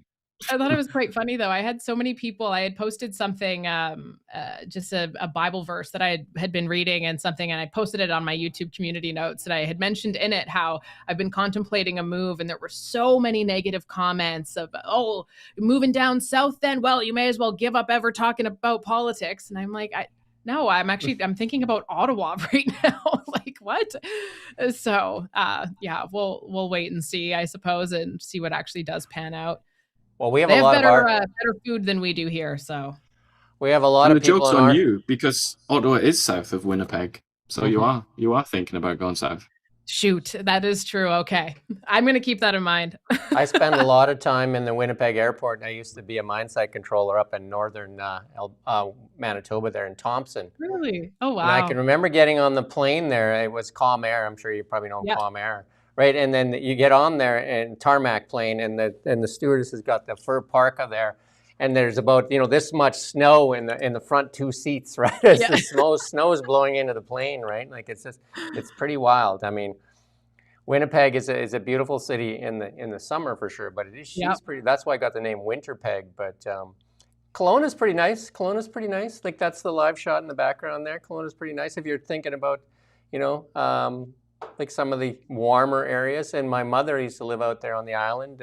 15 degrees on the island is really cold though. It's really cold. Hot, isn't it? Yeah, like it's like it goes right into your bones, right? Like it's really cold. I lived in northern Alberta too, high level.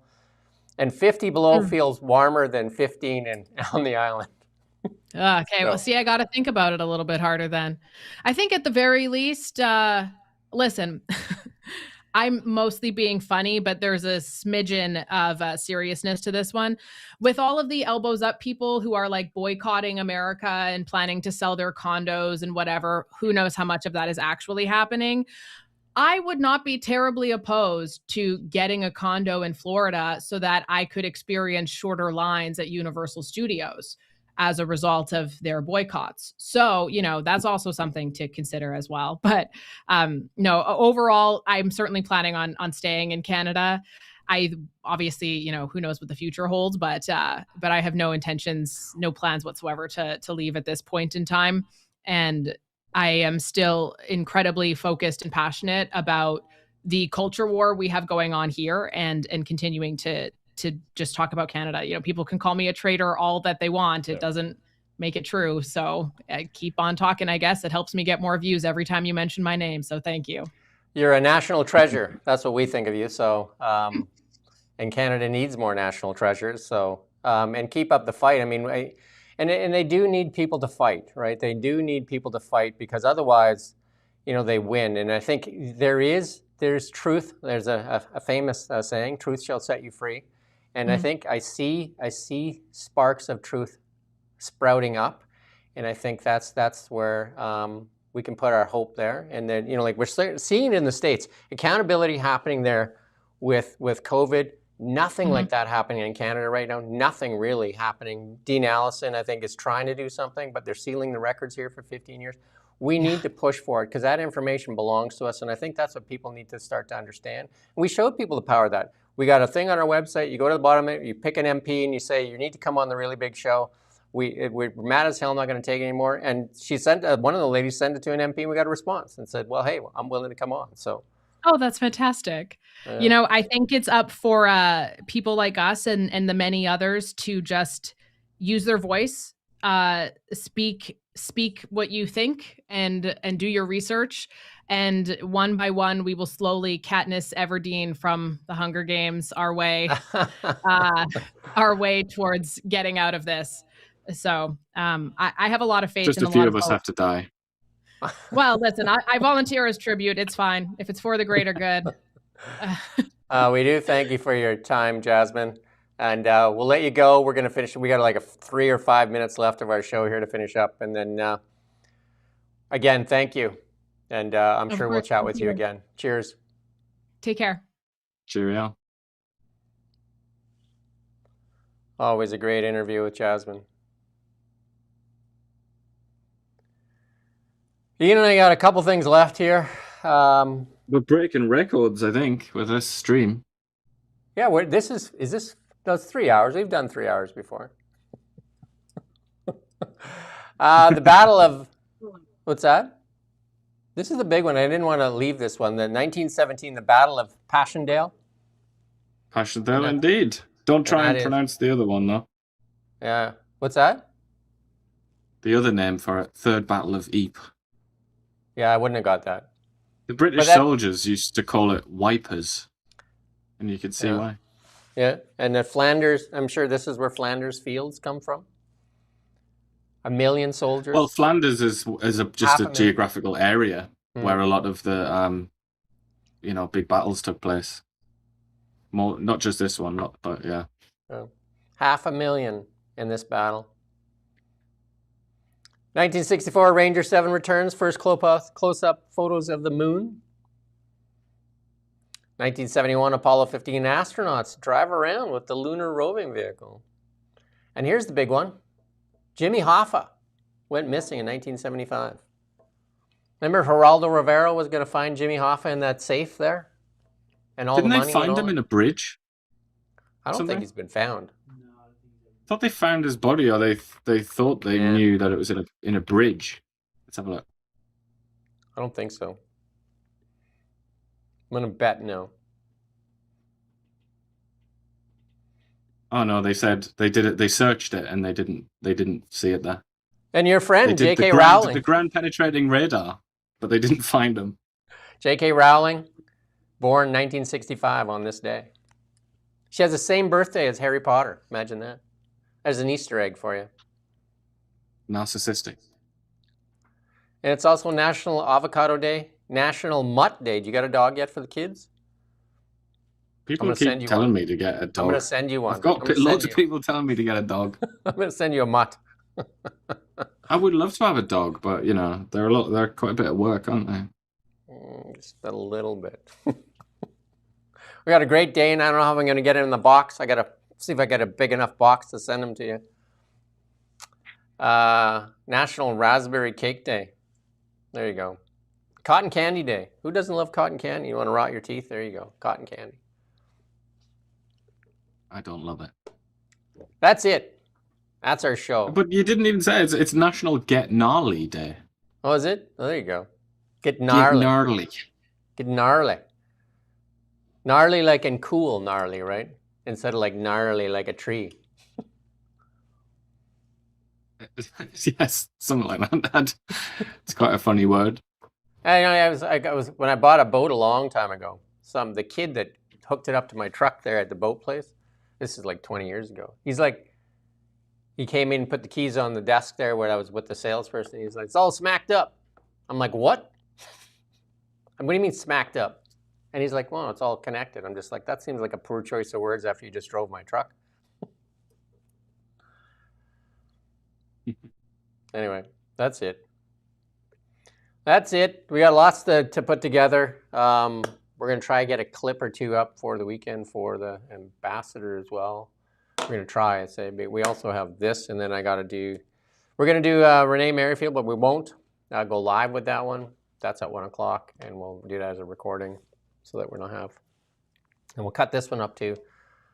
Whew, lots of work to do. Anyway, we're back Tuesday. Monday's a holiday. And then we're back Tuesday with Martin Pelche. And Gavin Dew's going to join us. So more work there. Working hard to bring you truth. More and more Canadians turning to the Really Big Show for truth. And we ask that you share this far and wide. Truth is what matters. And truth is what shall set us free. And you own that information. Cheers.